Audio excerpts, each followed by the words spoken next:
are live. Hello, everyone. Welcome to today's Fireside Chat for the 29th of October, 2025. Let's see what we've got. Make sure everything's going right. Yeah, there we go. Everything's running on Rumble and everything's running on YouTube. Everything running good for you over there on your channel, Wavo? Yep, All right. all systems green. All right, good. Hit by chat. There we go. All righty. Hopefully, Shrubby will be here soon. Lord Jane's going to try to make it so we can talk about Hassan Piker and the shock collar. Just a word of warning whenever she shows up, talking about animals being abused. It's gonna get funky. And bear in mind too that we do have to be careful of our wording and phrasing. Oh yeah,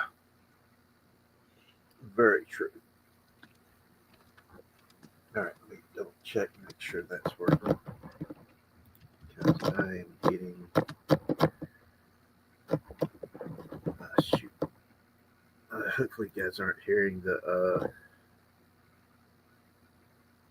Discord notices.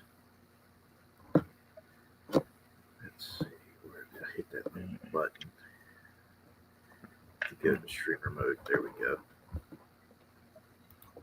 And turn you on. All right. While he's taking care of that, I will go ahead and start with the intros. Yes. I am Warevo, and this is Fireside Chats with the American Patriot. Today, we will be talking about, was it Hassan Piker? If Lord Jane can make it, yes. Yeah. Because, yeah, boy. We got that. We have a huge update regarding the Nintendo Pal World lawsuit. We have an update regarding the psychopath who broke into a guy's house while delivering a DoorDash order and then recorded it claiming SA. Mm-hmm. That one's. I'm still. I'm sorry. That one is. I'm still like. If anybody is the victim of an SA, it's the dude who she walked in on and filmed it and posted it on the internet. Yep. And we talk about because we have the Rachel Ziegler laughing off the Snow White backlash. Then do you want to talk about the possibility of the Crash Bandicoot Netflix series? That's also on the list of things to talk about. Yeah.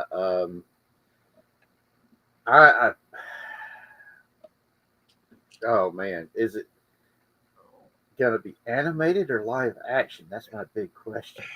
There is no way they can do a live action Crash Bandicoot series. All right, hold on a second. Like the only way they'd be able to pull that off is if they pulled a How to Train Your Dragon, and that's not live action, nor is Lilo and Stitch or The Lion King. Exactly. They'd have to do a whole lot of. They'd have to do the Mary Poppins treatment, but instead of 2D animation, it'd be 3D animation. Yeah, CGI. And they can't. And just like with Snow White, how they called it a live action adaptation, it's not live action if you're using that much animation in it. It's animated, not live action. Or in Snow White's case, it's an ugly, bastardized hybrid of the two. Yeah, I mean, in all honesty, I've been holding off on watching it because I somebody showed me the end part where they're all doing the P Diddy party uh, dance at the end of it, and all I, all I can think of is how much baby oil did they have to use for this? Oh, are you talking about the coronation party at the end? Yes. Or it's not, it's very ambiguous. Like, it's not clear at all if it's supposed to be a coronation party or a wedding party. It's not made clear at all. Yeah. Hey, Hey, Shrubby. Shrubby, you gonna be able to make it today, or things not working to link up? Because you got the link, so if you can make it, hopefully, Laura Jane's gonna be popping in. Oh, okay. Oh, You're in the back he's in room. the back room. Oh shoot, I had the wrong button up. Dang it. You fool! Yeah, I had the wrong screen up. You maniacs! You blew it up! You old fart! You didn't check your screens! Yeah, Jesus Christ! but yes, We've been broadcasting those two people making out all day!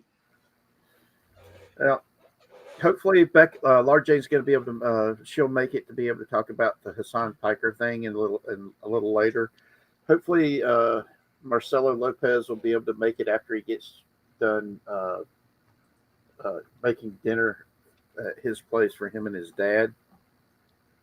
So fingers crossed they'll be able to make it later in the show.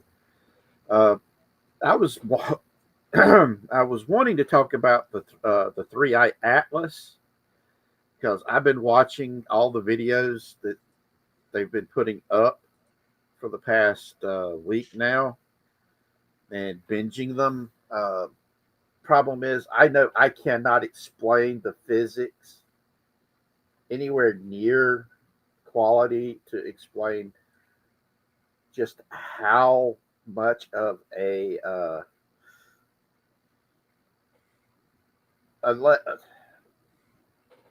this whole situation is.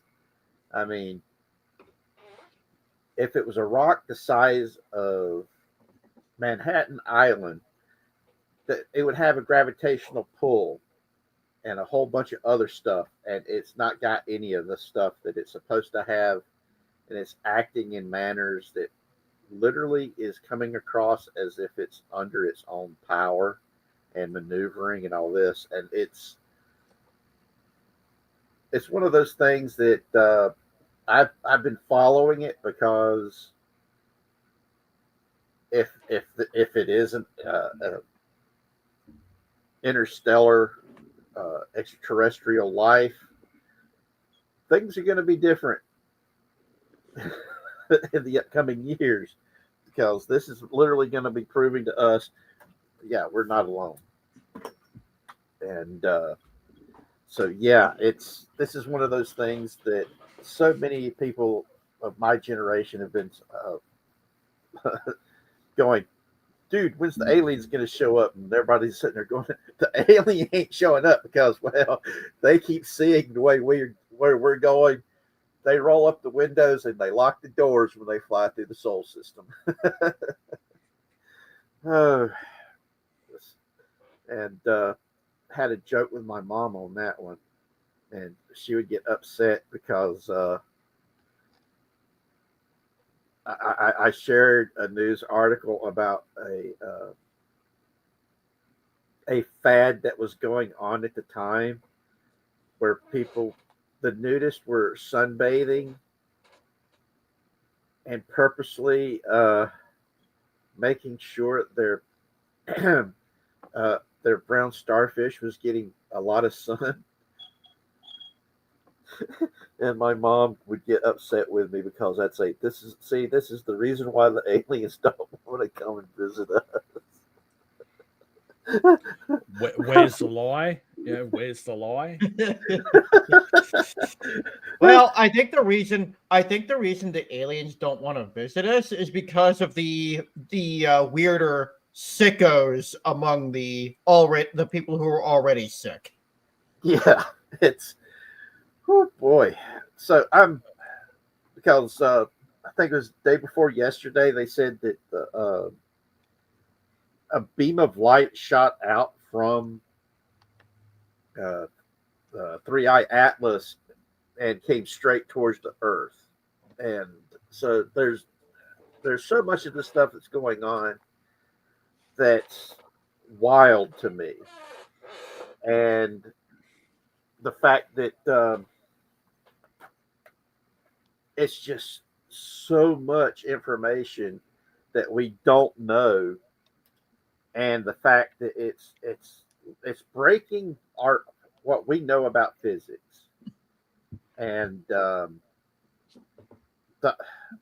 one of the I think his name is Brian Cox was talking about the fact that could you throw a paper airplane through a keyhole in a door on the other side of a city from sitting on your couch?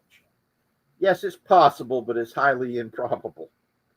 And the path that Atlas, Three Eye Atlas is taking is literally in that ballpark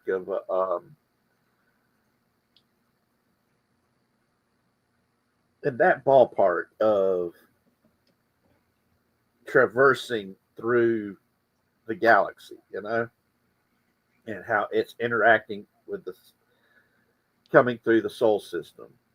That it's the path it's taken is allowing it to have the perfect ability to observe all of the inner planets in the shortest amount of time, and have all this stuff, and it's just wild and amazing. So if you guys get a chance after we do this and Doomcock's pop culture breakdown tonight, watch a few of these videos. It's enlightening because I'm not sure what his name is, but it's the Asian guy that looks like he's got Albert Einstein hair, and I've been watching his videos the most, and watching as it progresses how exhausted he looks each successive video he's doing. It's like he's not getting any sleep because of him going over all this stuff. Trying to think of the name. It's not Michio Kaku. Who is it? I know who you're talking about. I just can't think of his name right off the top of my head. Hey, Finch King.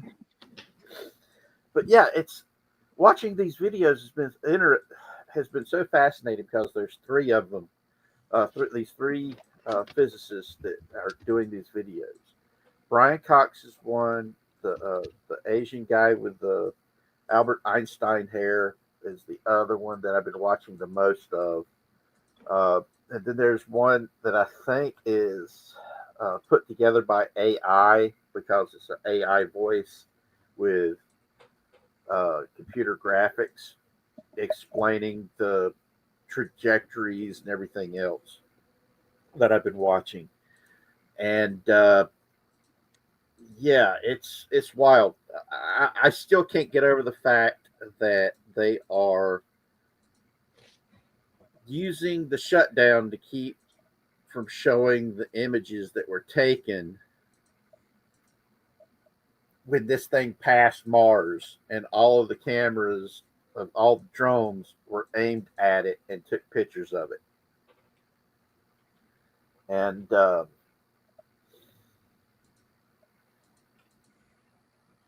yeah, it's just wild. Just the whole thing.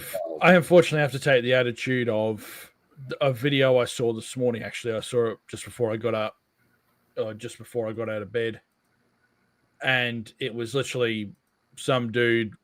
I think it was the guy who's the Second Amendment advocate.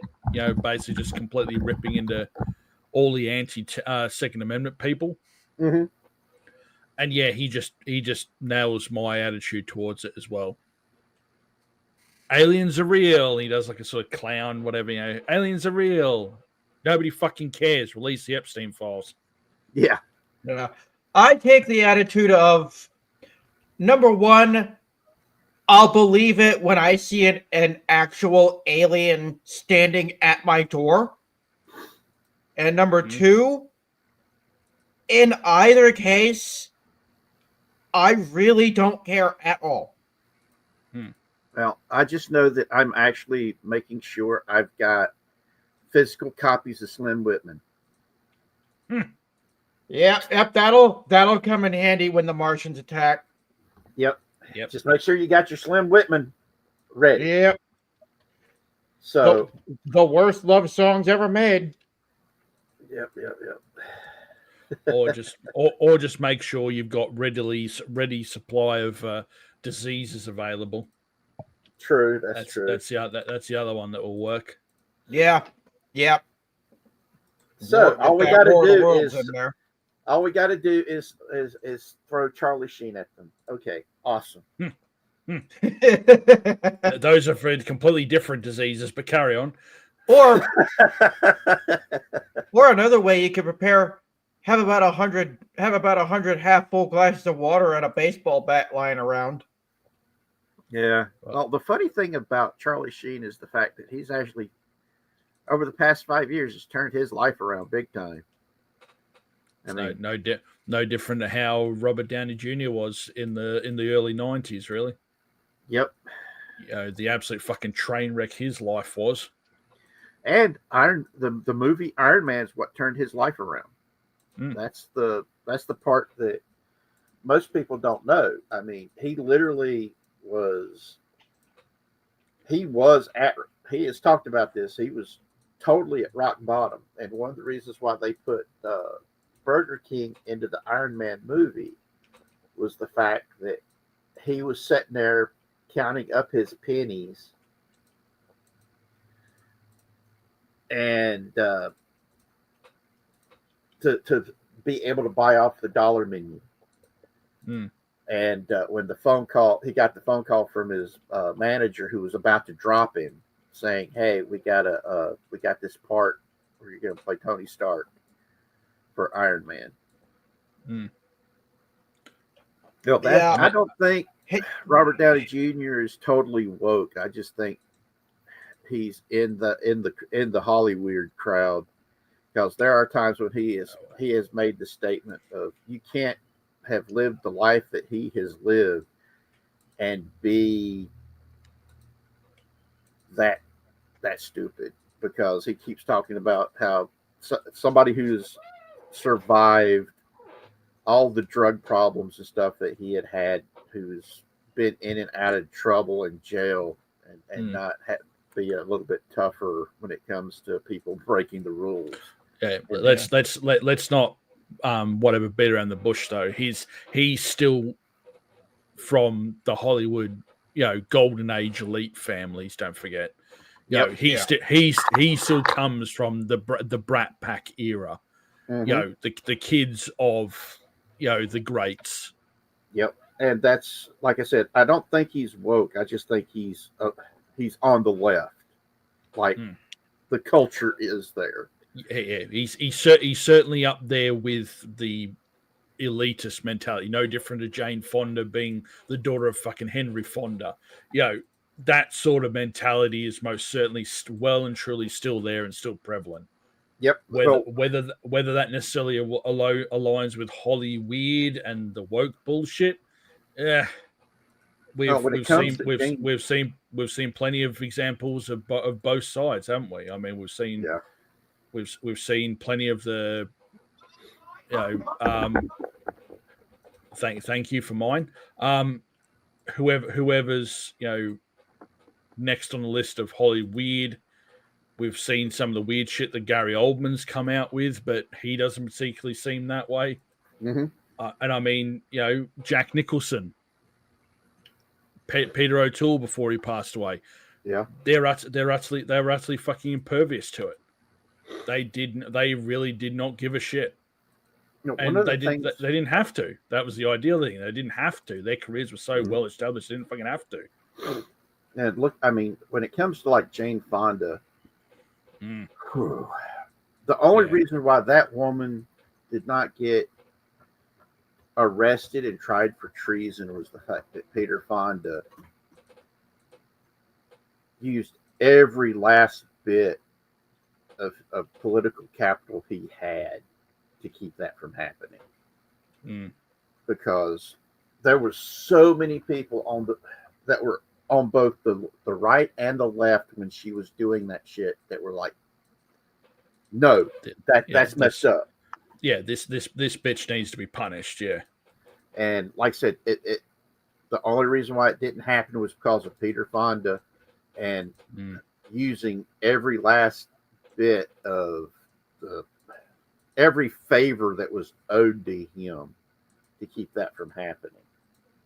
And which I also is pretty much how his downfall was secured, was the fact that he basically wasted all his effort trying to save his bitch of a daughter when he should have been fucking saving himself. Yeah. And it's one of those tragedies, but whenever you're a parent, whenever you're a parent and your kid's about to do something that incredibly fucked up and stupid, you're going to do what you can to try to save them from themselves. As a father, I can attest to that.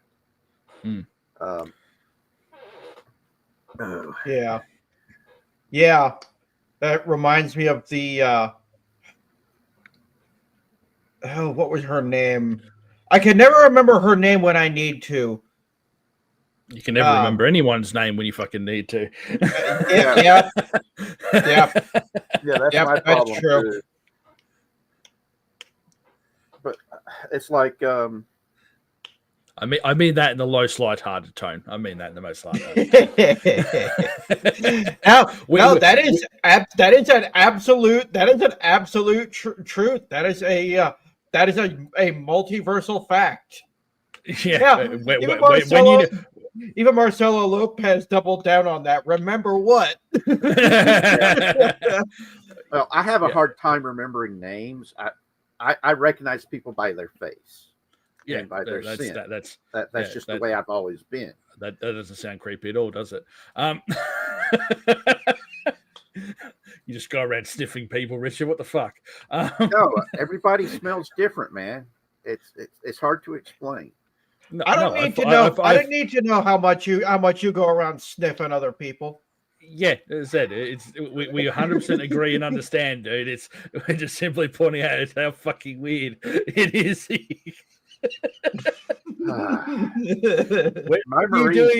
The Marines used to freak out about the fact that I could tell if somebody was coming around the flipping desert, man.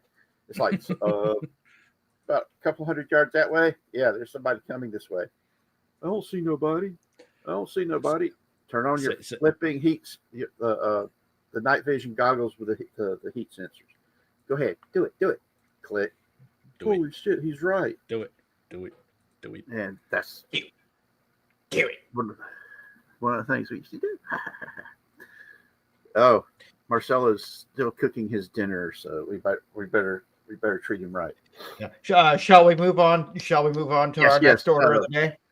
Yes. Let's go ahead and do the DoorDash story because that's just so flipping hilarious. Okay, I haven't heard this one, so I need to hear this. Okay. All right, okay. So give you the rundown. Woman, a DoorDash delivery woman, was given clear, explicit instructions to leave the order on the doorstep. Yep. What does she do? She sees that the door is slightly cracked open. She opens it the rest of the way and walks in. And in there, on the couch, passed out, probably drunk, is the owner of the house with his pants around his ankles. And his tallywhacker out and exposed. Yep. So she pulls her phone out and starts recording it and post the video online. She was recording from the moment she saw the door was partially open and pushed it open and went in. Okay, so she filmed the whole thing. Okay, pause and whatever for that. I can sort of understand that.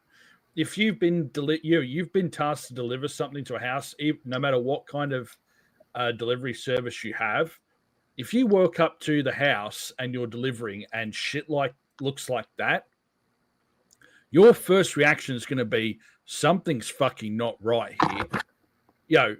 Whether it's someone's just broken in or something's happened, your first instincts are going to go, shit's fucked. Now, whether you walk up to the house or not, and for most people and whatever, 99.9% of people who haven't had any form of military training of any kind, and Richard knows exactly what the guy I'm talking about, if you are not prepared to be in that kind of situation, don't fucking go inside. Don't go anywhere near it. No, happened, she started filming beforehand as she was walking up to the door, and she saw that the door was partially ajar, and she filmed herself going in and finding said dude passed out on his couch, having a wank, passed out with his tallywhacker hanging out for everybody to see, and then she started screaming that she was sexually assaulted. And so what happens? DoorDash fires her. The entire internet goes up in arms against her, and she claims to be the victim in the whole thing. Yes, and the messed up thing was, she originally posted the whole video of her actually coming up to the door, saying it was partially open.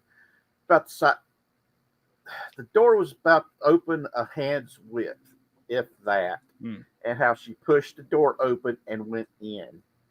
Well, she deleted that original video and edited the video to make it look like that she shows up and the door was wide open. Now, the police have gotten involved, and they're talking about they're going to charge her with what she was accusing the dude of doing. That's hilarious. Because she posted the video of him butt naked without his permission. Fair. But it doesn't end there. It doesn't end there. The guy is now suing her as well. No shit. No shit. I was prepared for an absolute fucking mind fuck of dumb fuckery with this thing, and you have just made my fucking day. Yeah, seriously, that is awesome. DoorDash, one of the most evil companies in food delivery, fires her rightfully, actually doing something right for a change. The internet pretty much cancels her. The police are after her, and now the guy she originally claimed to be the victim of is going after her as well. That is fucking awesome. Now, DoorDash, I'm going to state this right up front. I use DoorDash a lot. I'm a cripple stuck at home that has to rely on other people to go get stuff for me. So I have used DoorDash a lot. In fact, most of the DoorDash people in this area that make deliveries know me, and they know leave the food or leave whatever it is at the top of the cripple ramp, because I'm a cripple and all. Yeah, save you having to come down the fucking cripple ramp to come and get it. Yes. Yeah, And that the makes funny sense. thing is, I've actually got a couple of the people who every time they drop it off says, "Dude, just because you're disabled don't mean you're a cripple." And I'm like, I'm proud of being a cripple, man. You know what it took to cripple me? And they were like going, "That's true." I am the cripple. Leave me the cripple. And But yeah, because so he's like, because one of the guys, he's also a vet, a disabled vet. He's like, no, like we got to stick together, man. Be proud of being a cripple. And I told him to go watch. The South Park episode when. The cripple fight, yeah. Yeah, cripples. Attention, shoppers. There's a cripple fight outside. Shoppers, cripple fight. All I can think of is the Family Guy episode where Joe and all the other cripples in town come together and form Crippletron. Yeah, that's awesome. well, in the South Park when Jimmy and all the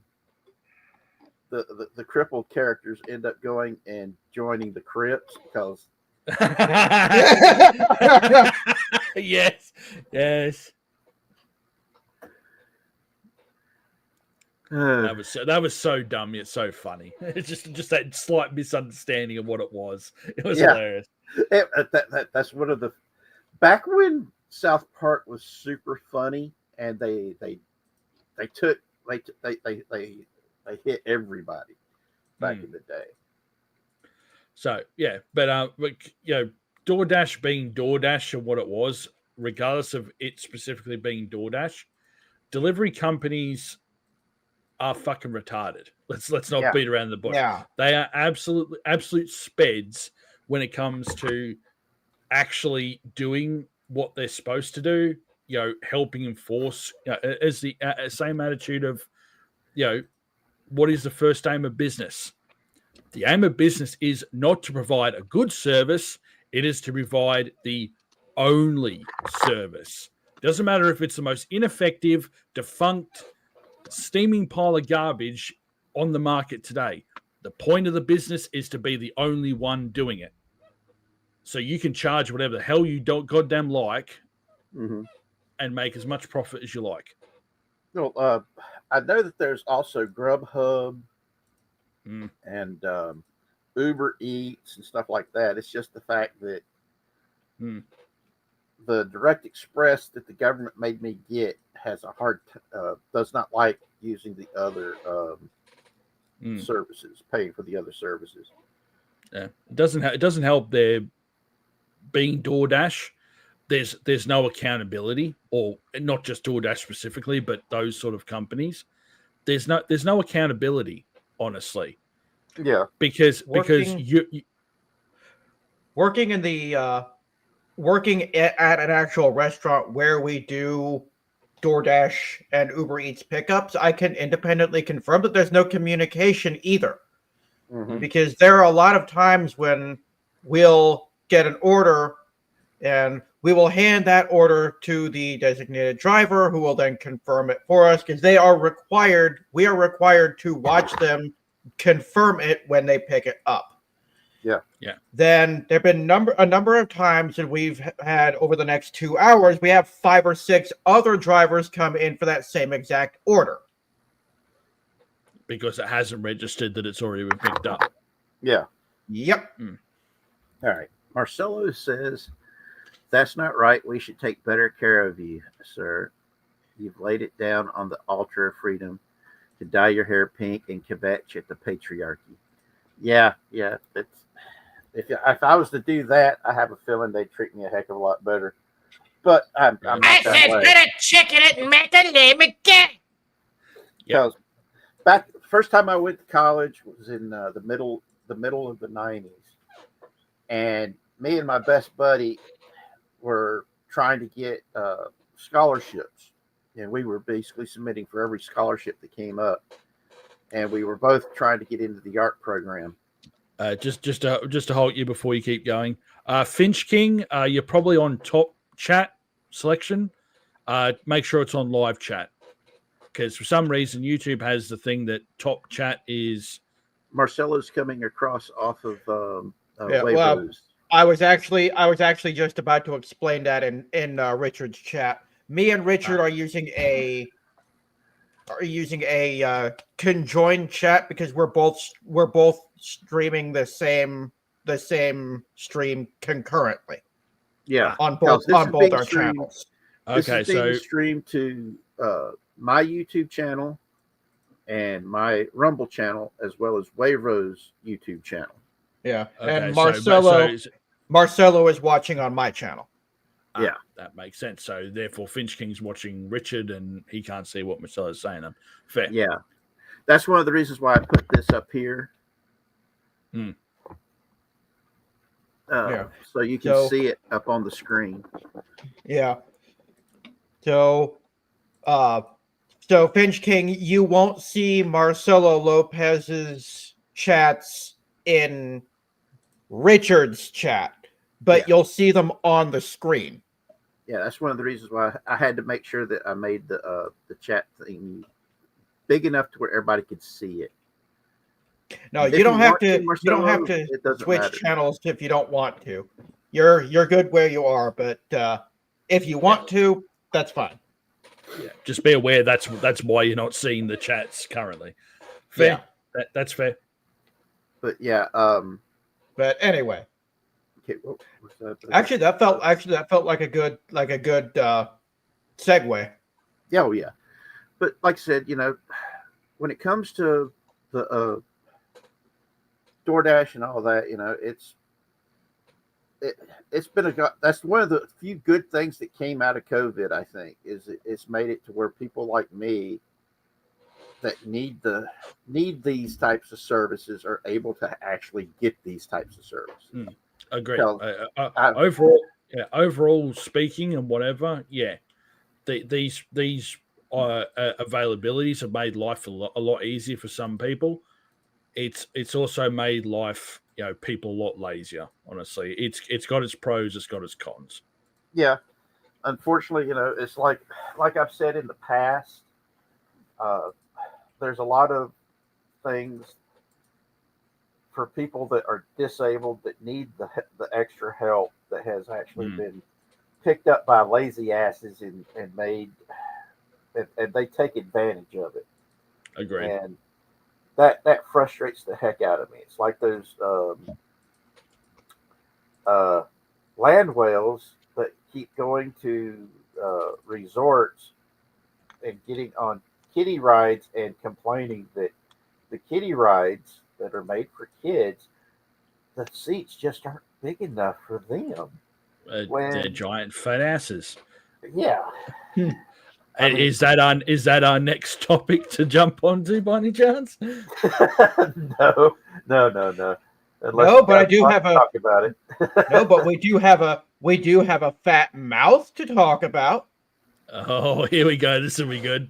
Yeah. Shall we move on to the thing with Rachel Zegler? Oh, the queen of open mouth and put foot in it herself. Oh, No. yes. Hold on. Let's get this right. This isn't open mouth, insert foot. This is open mouth, insert entire body. Because I was just gonna leave it as bend over and insert head up asshole, but fair. I mean, hey, if it works, it works. Well, she shoved her own head so far up her butt, it's popped back out again. Yeah, and her whole body's inside out. Yeah, I mean, oh God.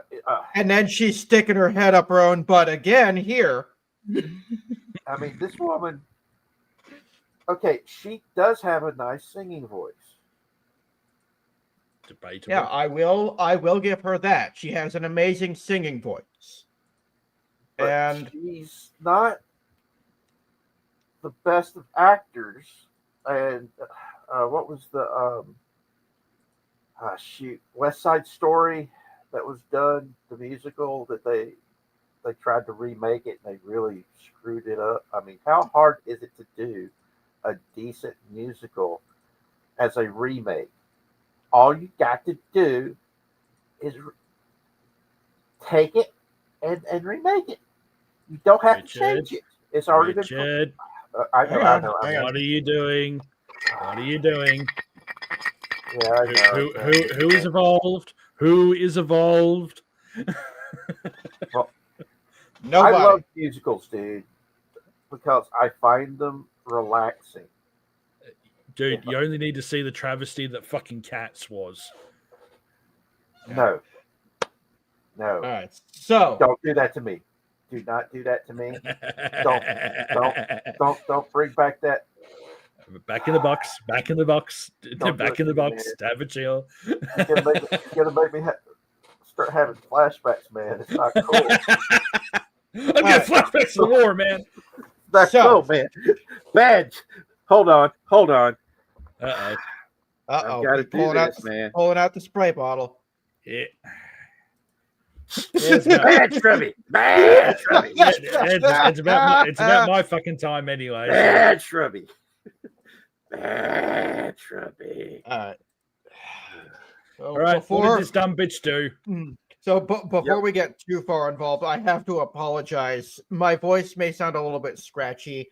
I've been trying to work on a Beetlejuice impression for the podcast that we'll be recording tomorrow, and within 10 to 15 minutes of attempting it, my throat just said, nope, screw you, I'm done. Furious typing. Anyway, moving onwardly. Rachel Zegler has made a statement laughing off all of the backlash behind the Snow White movie. Says, quote, "It rolls right off my back these days. I loved working on Snow White. I love that film. I've seen it a few times. It was #1 on streaming on Disney Plus, so I know it's celebrated. It's one of those experiences of sometimes negativity being louder than positivity. Yeah, what positivity? There is no positivity. Of course the negativity is going to be louder because there was no positivity. And here, just like Shrubby said, she can't keep sticking her own head up her own butt. See, the thing with, okay, they took several years to get that movie out. And they had to do a whole bunch of refilms. And from what they have said, it wasn't just the fact that they really screwed up making it with the whole dwarf issue. There was also a whole bunch of it was because of Zegler herself being a pain in the ass. Get the bottle out again. Yeah, let me get the belt. Dang it, Siggy. Siggy. Bad Sig Volson. Bad Siggy. Bad. Bad Siggy. Bad Siggy. Bad. Now behave. Don't make me have to break out. Put holy water in it for the fucking heretic.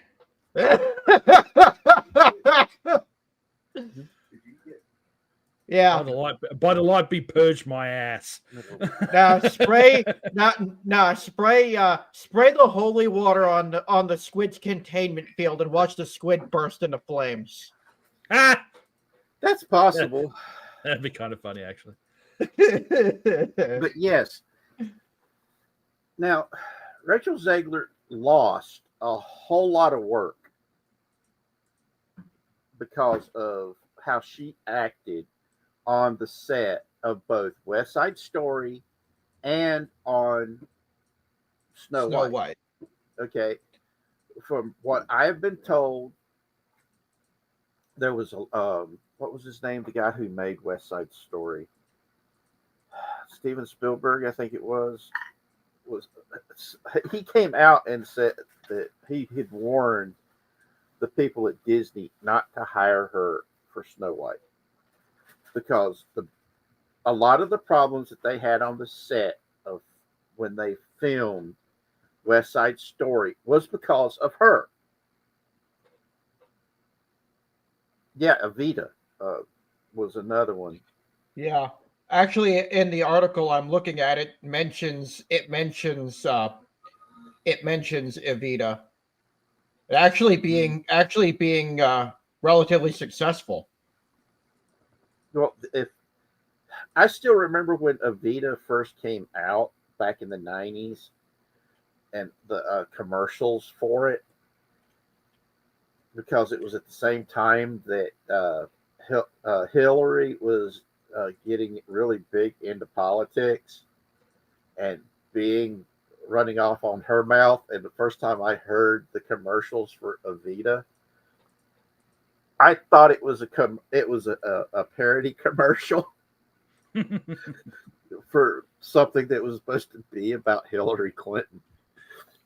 At this point in time, you might as well look at that, look back at Hillary Clinton, look back at Evita and go, is this history 2.0 or am I fucking tripping? Yeah, exactly. But now for those this of is you who hilarious. for those who don't know the relevance of comparing Hillary Clinton to Evita, I suggest you go research the woman that's actually based on. Yeah, Juan Perón's wife, Evita Perón, the leader of Argentina post World War II, who brought fascism to South America, and it's supposedly the reason why a whole lot of the rat lines that were getting high-ranking Yahtzee leadership out of Europe and was smuggling them into Argentina. Yep. Because Argentina, even before World War II, had a very large German population, as did Chile. And certain parts of Brazil. There's areas in both southern Brazil and northern Brazil that were very predominantly German speaking. Yep. And most people don't know this stuff. It's one of the reasons why I love history so much, is there's just so much about history that people nowadays... It's all nice, convenient blind spots. That's all it is. It's all nice, convenient blind spots. And Hey, Shrubby, wow. I got something here from this article you're gonna love. Okay, here we go. All right, y'all gonna love this. The last line in the article, Rachel Zegler blames Snow White's quote, ultimately blamed its underperformance on pressure on celebrities to speak out against Israel. Eat shit and die. Yeah, why don't you? Hey, Miss Zegler, here's an idea. Instead of deflecting your responsibilities, why don't you accept the responsibility for your own actions and swallow the pills that you need to swallow? Yeah. You're asking a woman to take accountability there, dude. Mm-hmm. I will say this. Gal Gadot has accepted responsibility for all the screwed up stuff she said or did. So there are women who will do it. It's just the fact that they're rare. Yeah, no, they don't exist in Hollywood. You know, considering the fact Gal Gadot isn't from Hollywood, yeah, you're right. Yeah, it depends on what side of Hollywood. Yeah, a lot of the Finch King says a lot of history has been erased from the school systems, and people have been reprogrammed not to believe anything other than the mainstream narrative. This is very true. It's why you're getting so much resistance about every time someone brings up the fact that what does Nazi stand for? National Socialist German Workers' Party. Exactly.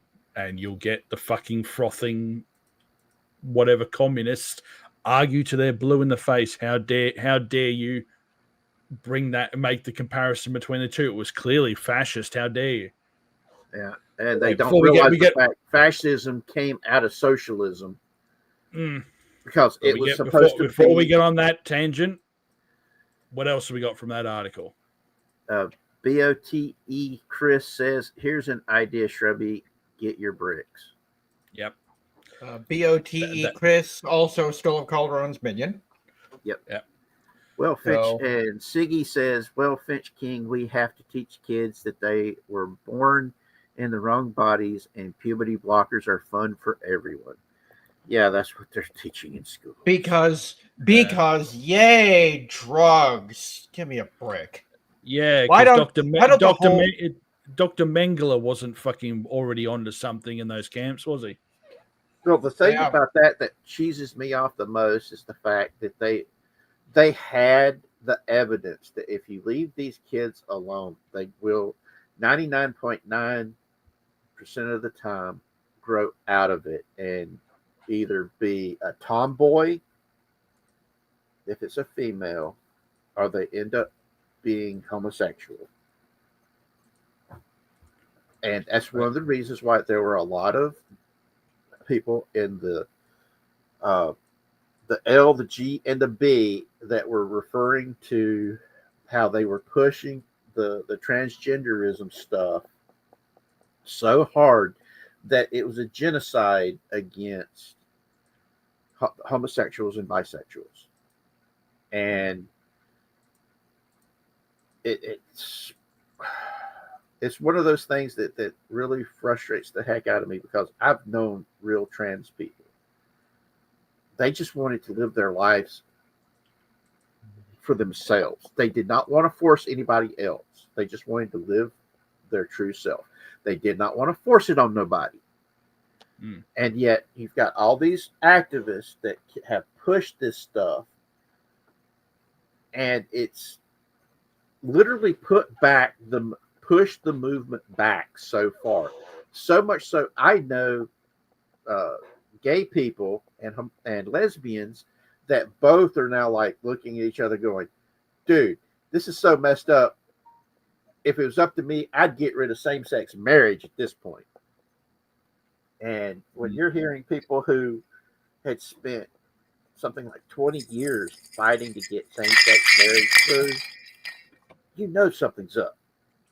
Agreed. And it frustrates me. It really does. I can imagine. Because this is something that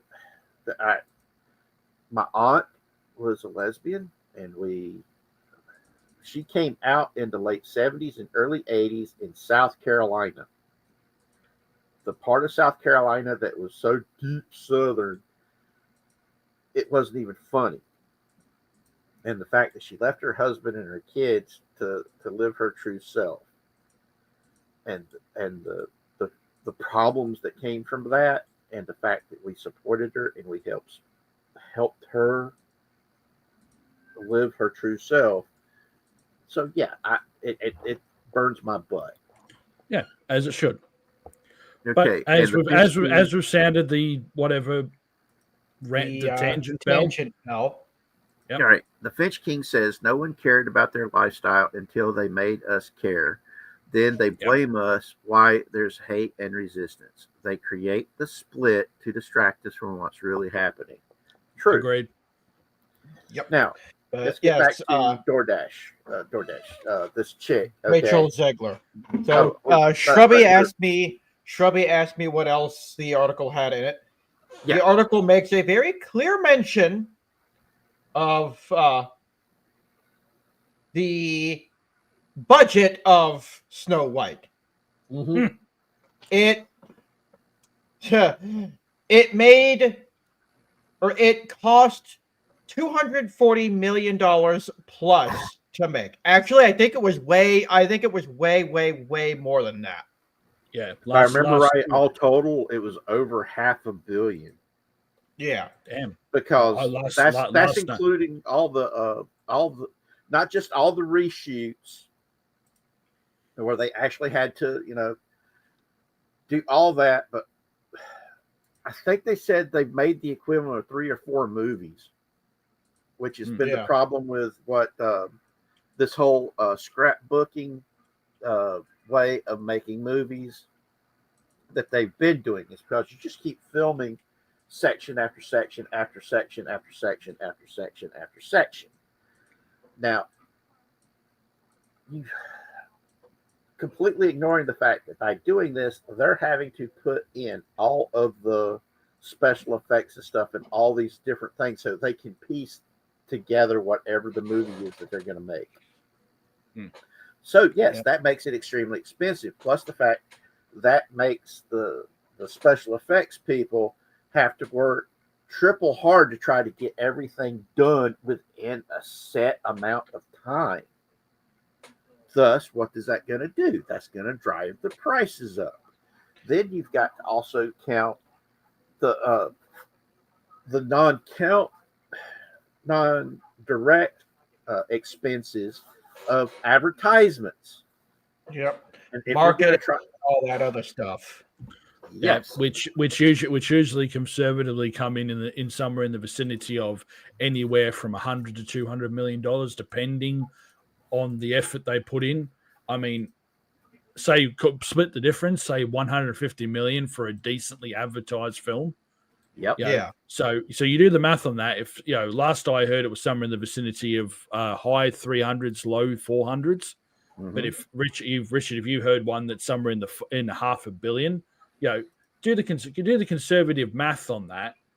You're looking at anywhere in the vicinity of a movie that cost over $400 million to make. Mm-hmm. And what does it actually include? How much it actually made at the box office in that article as well? They lost money. $206 million worldwide. So Bearing so in mind, They didn't even make half of it back. in Okay. order for a movie to break even, Yep. it has to make double what it cost to make the movie. Agreed. That is just to break even.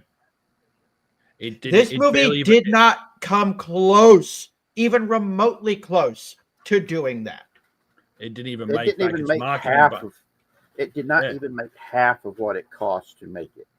yeah, it It barely even lost made so back much it. money that it. Yeah. It's one of the reasons why it looked like for a while that they were actually gonna that the investors there at Disney were so up in arms. We were expecting, oh goody, let me get all the pitchforks and torches together so I can start handing them out so we can go get rid of that sons of bitch. Get Iger out of there, because there was enough people now that had finally had enough that literally has put the fear of God into Iger. Because if you'll notice, after this happened, a lot of the wokey stuff has been stripped out of a lot of the stuff that the Iger Corp has been pushing. Mm. And not fast enough, but they're doing what they can to try to stop it, because they're like, hey, we can't afford this no more. And it's true. They can't afford this no more. They've lost too much money on this.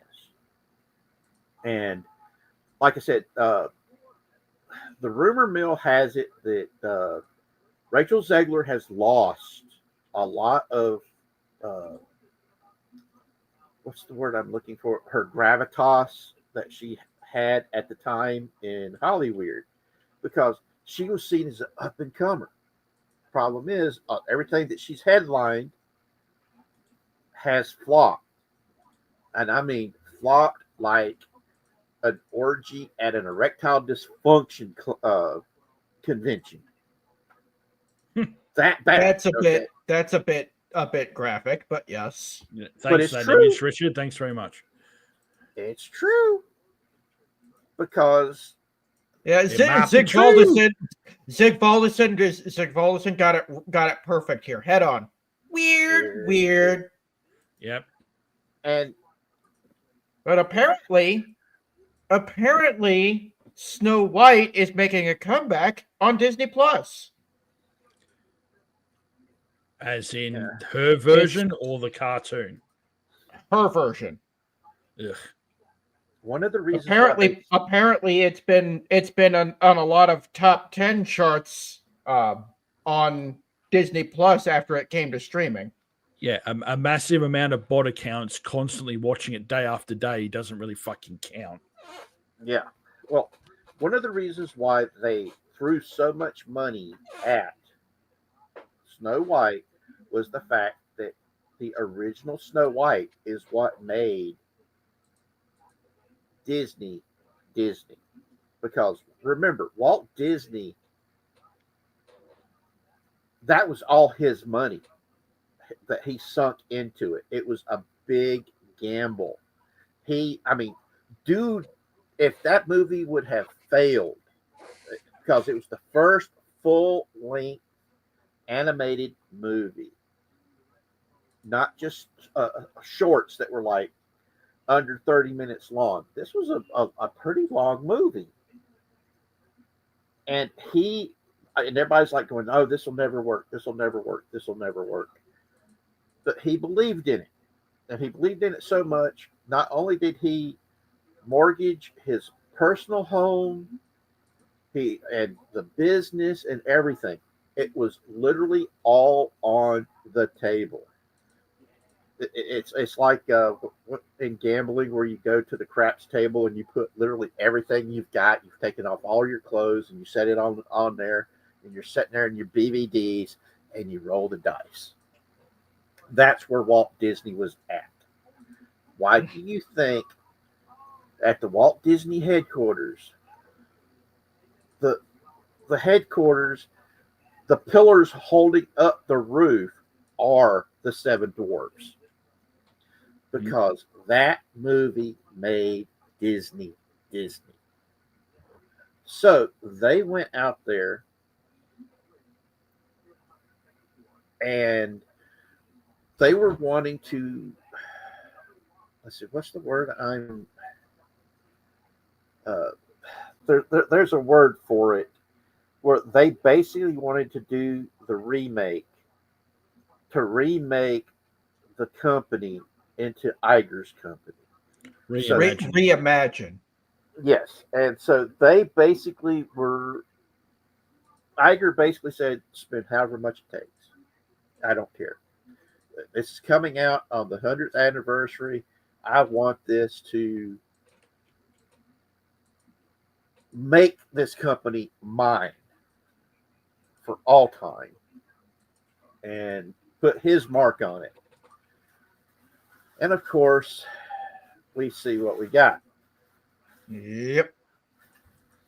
And yes, Disney bet his giblets on to make Snow White and the Sorcerer's Apprentice and Fantasia, because a lot of people didn't think Fantasia was going to work either,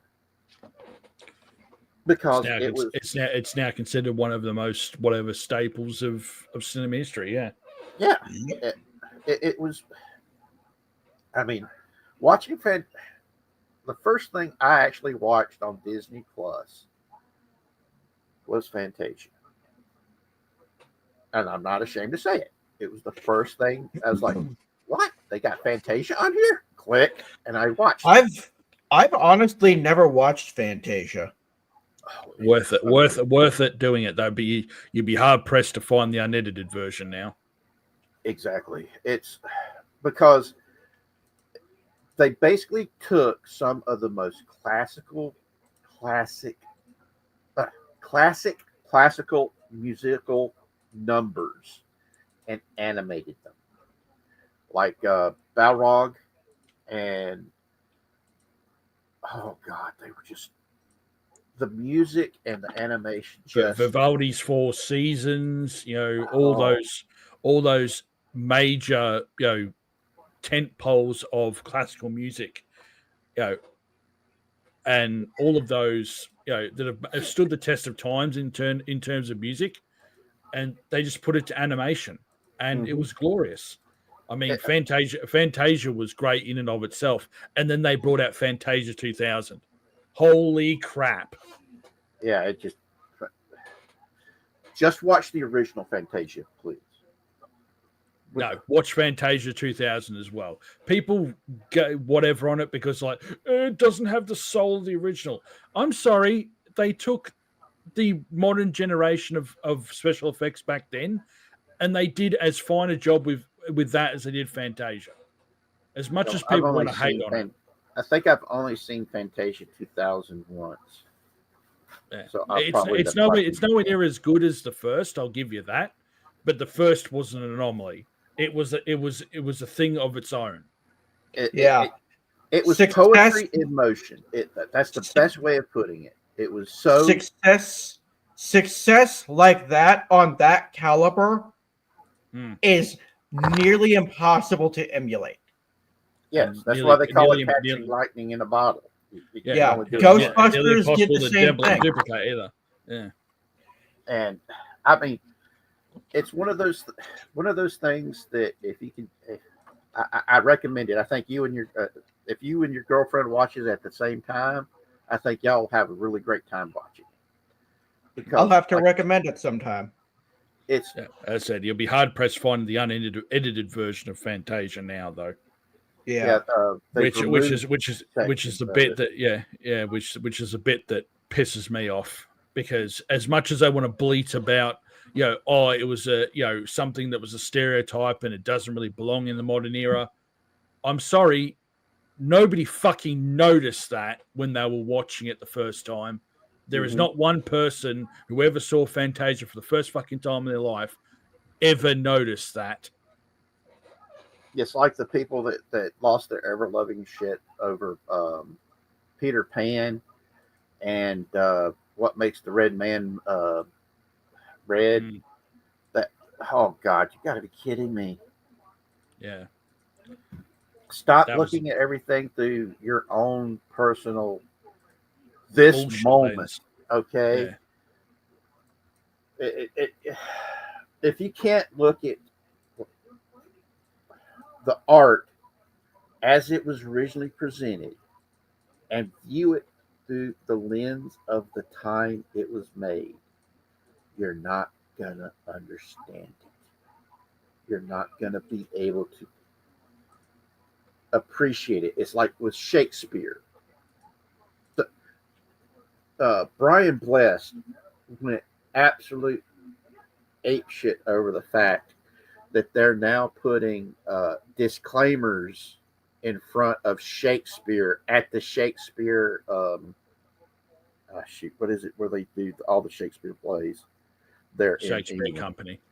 Yeah, because he went there to go do something for the Shakespeare Company, and he's like, why are you doing this?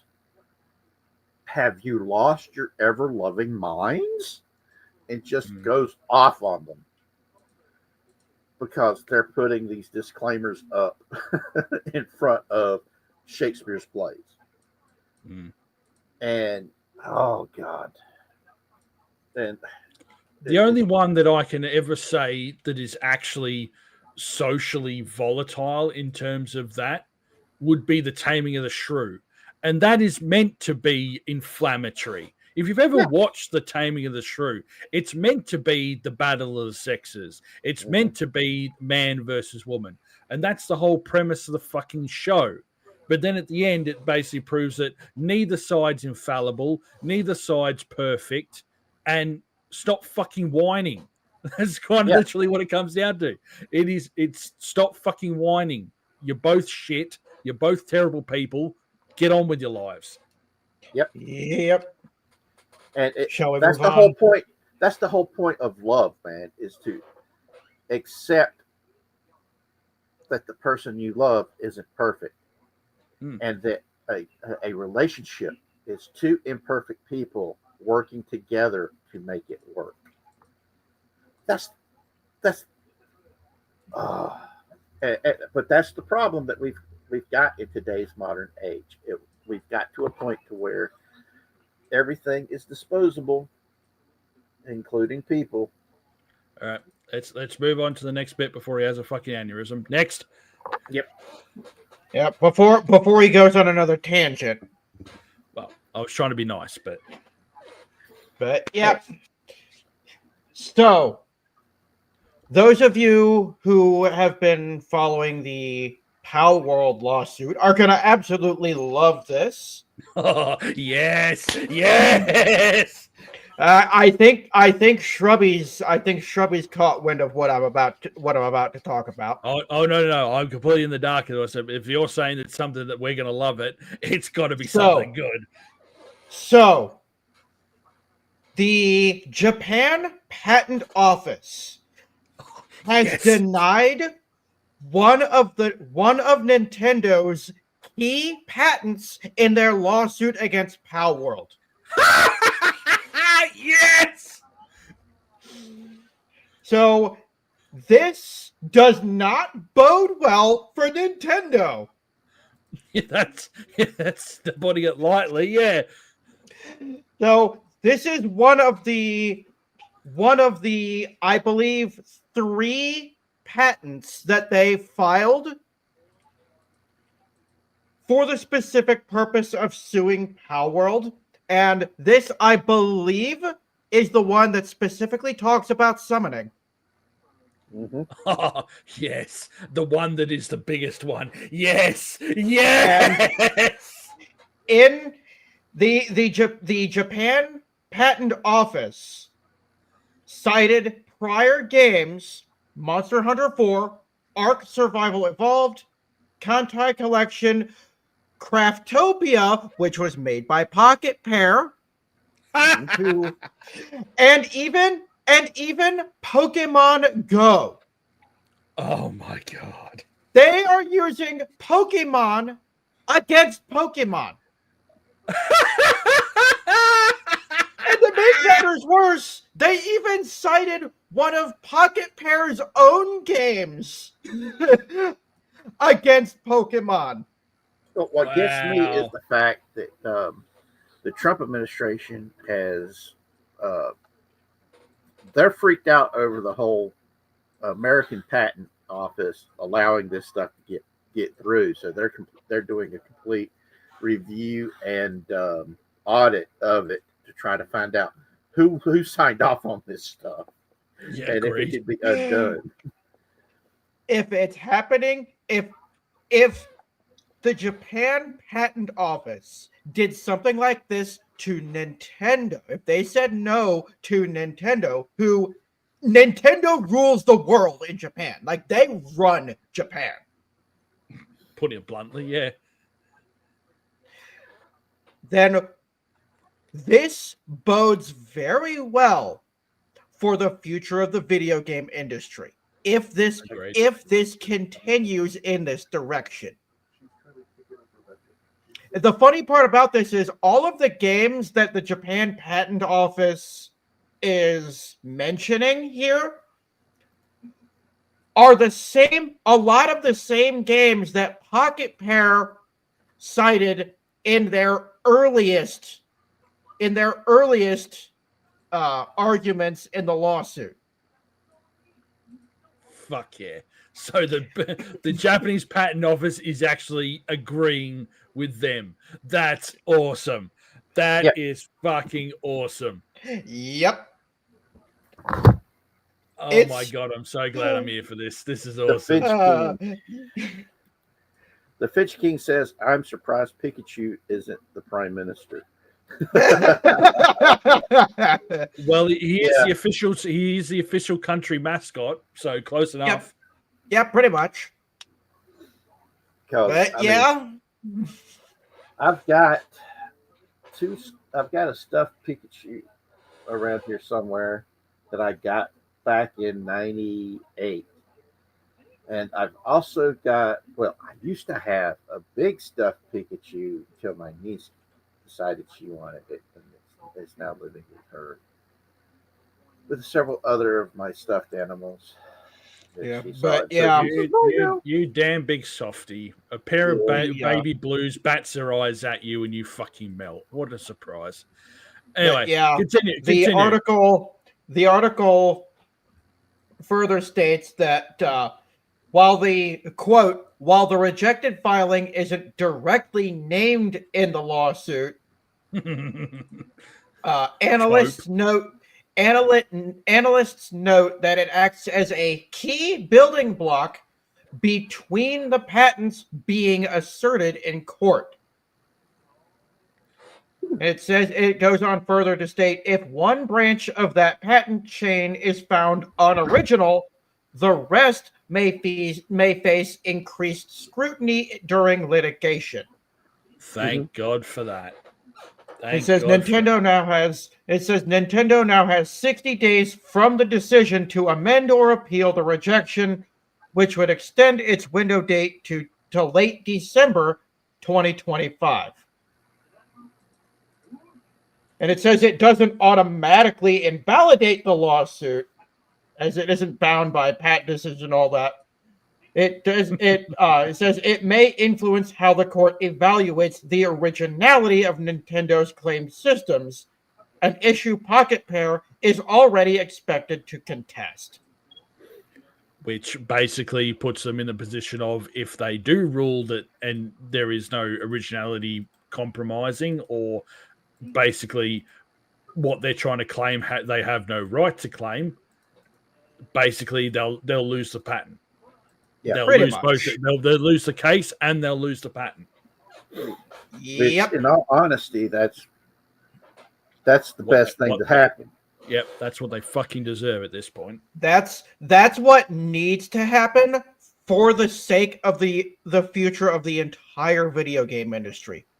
I made a whole video talking about this, but if Nintendo were to win this lawsuit, then a repeat of the video game crash of 1983 would be inevitable. Yeah. Agreed. Because that's exactly what started off the whole bullshit with them as well.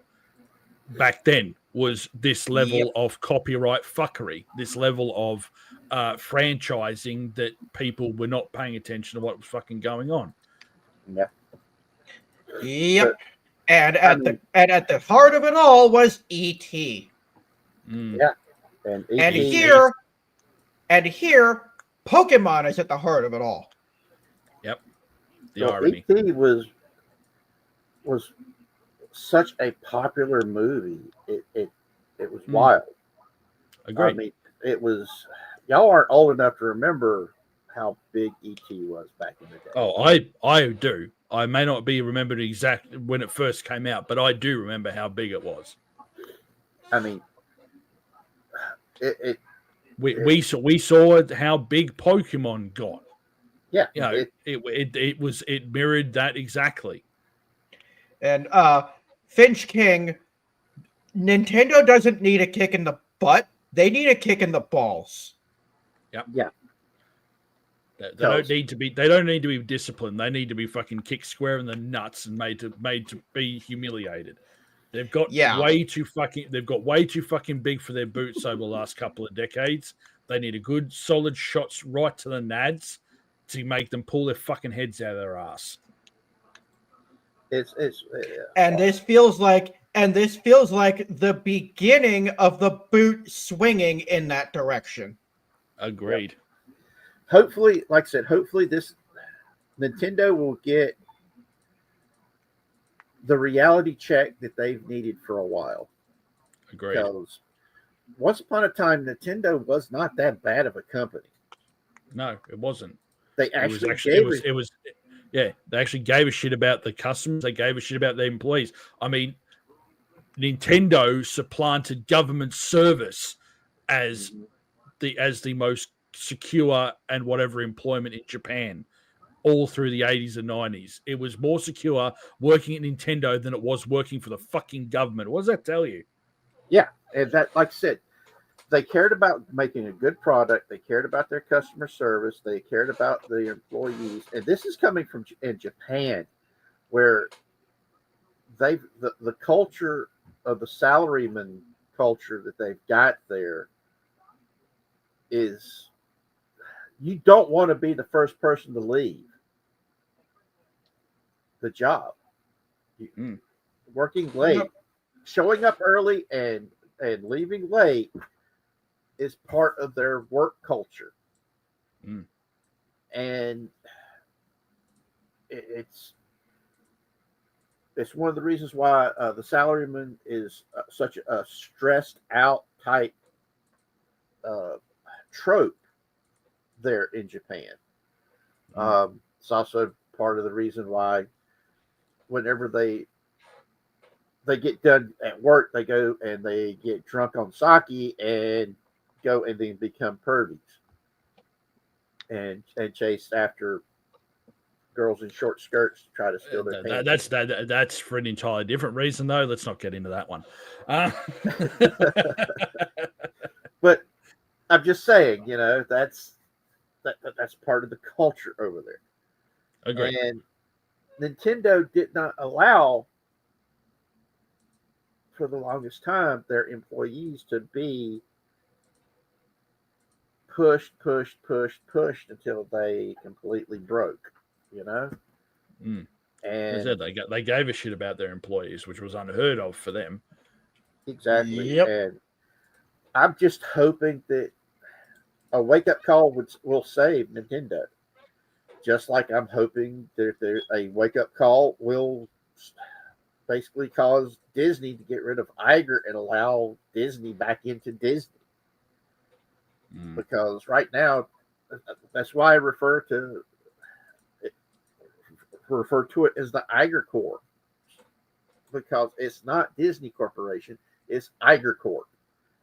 Because Iger went in there and purposefully changed the culture from the top down and the bottom up by running off all the Imagineers, all the brain trust that made Disney. He ran them off and brought in all these people that were ideologues that put being an activist first. They didn't care about telling good stories. They didn't care about entertainment.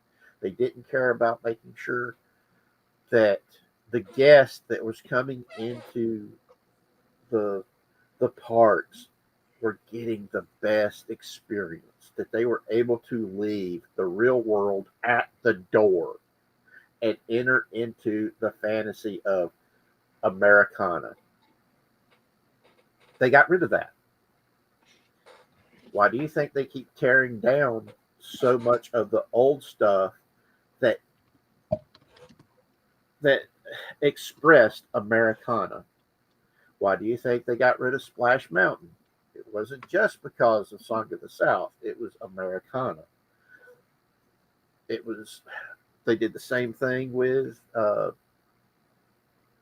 was the other ride they trashed? Pirates of the Caribbean. Yeah, and Pirates of the Caribbean. They trashed it. They messed with the Hall of Presidents. Because they're doing everything. It's like they're trying to get rid of all of their animatronics.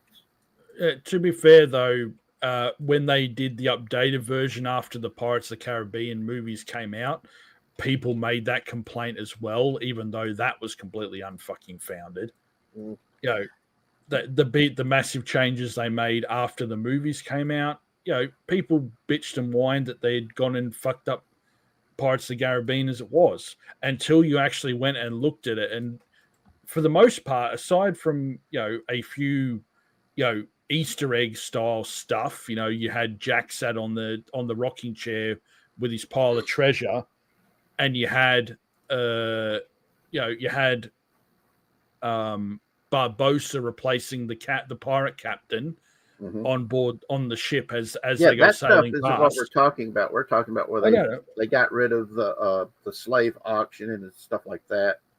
True, but it's it. But the same you saw a similar sort of outrage when they did the changes then. But it said that's why I think people really didn't take it as seriously as they should have, honestly, because the boy who cried wolf mentality. Mm-hmm. Yeah. The people were like, well, that you complained about it last time. It wasn't a bigger fucking deal. Why are you complaining about it now? Yeah, they emasculated it. Yeah. Yeah. YT for Fun is asking about the 31 Atlas, which I believe we discussed at the top of the stream, didn't we? Yeah, we've been touching on it a little bit during it. I've been watching the videos for the past week, and it's it's wild. The fact that it's basically breaking all the rules of physics that we as we know it. Uh, it's all good, YT. We it, this thing is the size of Manhattan Island, and if it was solid, it would have its own gravitational pull. And when it passed Mars, it was so close to Mars that there should have been a distortion to the atmosphere when it went past, and there was no distortions, which is basically uh, the physicists that I've been watching on the videos are sitting there saying the only thing that makes sense is it's hollow, that it's a shell, and then the the the telescopes that they've actually got to look at it. There's too many right angles on this thing to be naturally forming. It's releasing pure nickel behind it, which nickel is a byproduct of smelting. And it's so, yeah, there's a whole bunch of stuff about this that is just got people that are into the know are sitting there freaking out, going, "This is looking like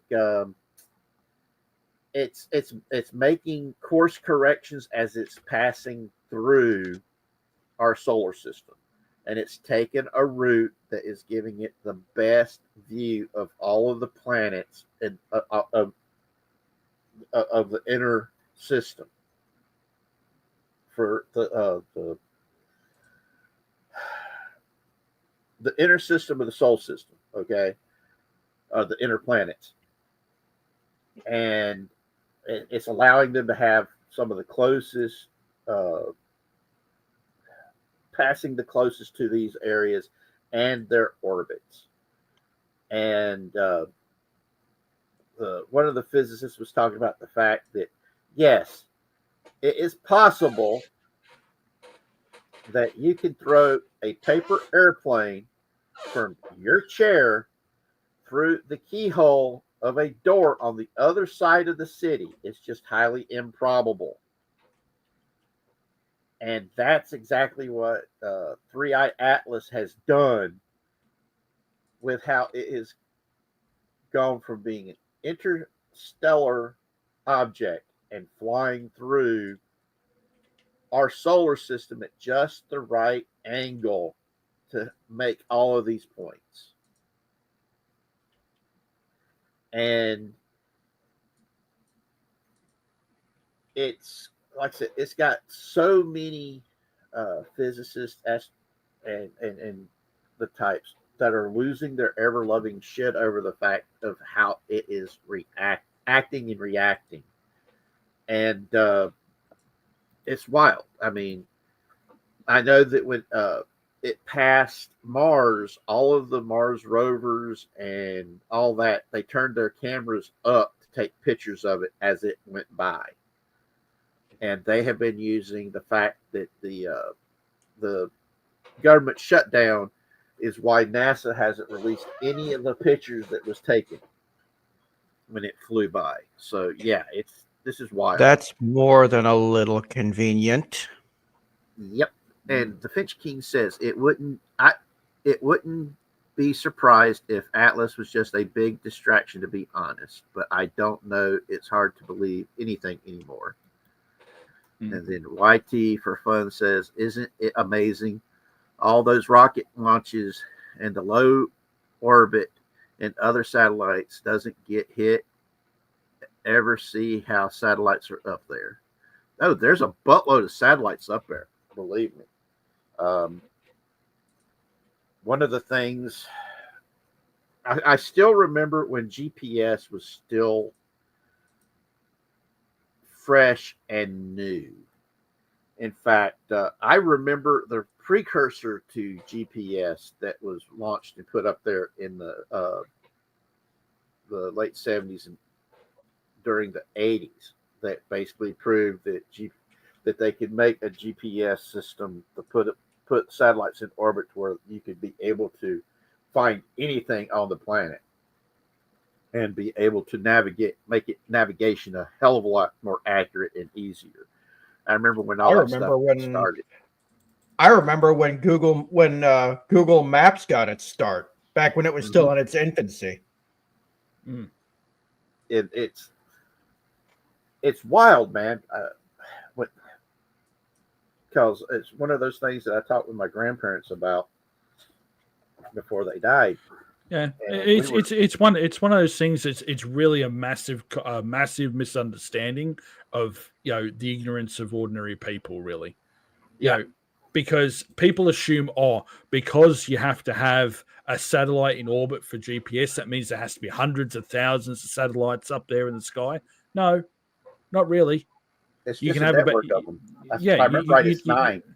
Yeah, you can have about anywhere between a dozen or maybe half a dozen to a dozen satellites, and you get the same effect. Because all it's doing is providing the third part of the equation for a triangulation. The measurement of triangulation is from you to from your set point on the Earth to another set point perpendicular to you. So, say a cell phone tower, and then from your point and from that point to a third point above you. That is triangulation.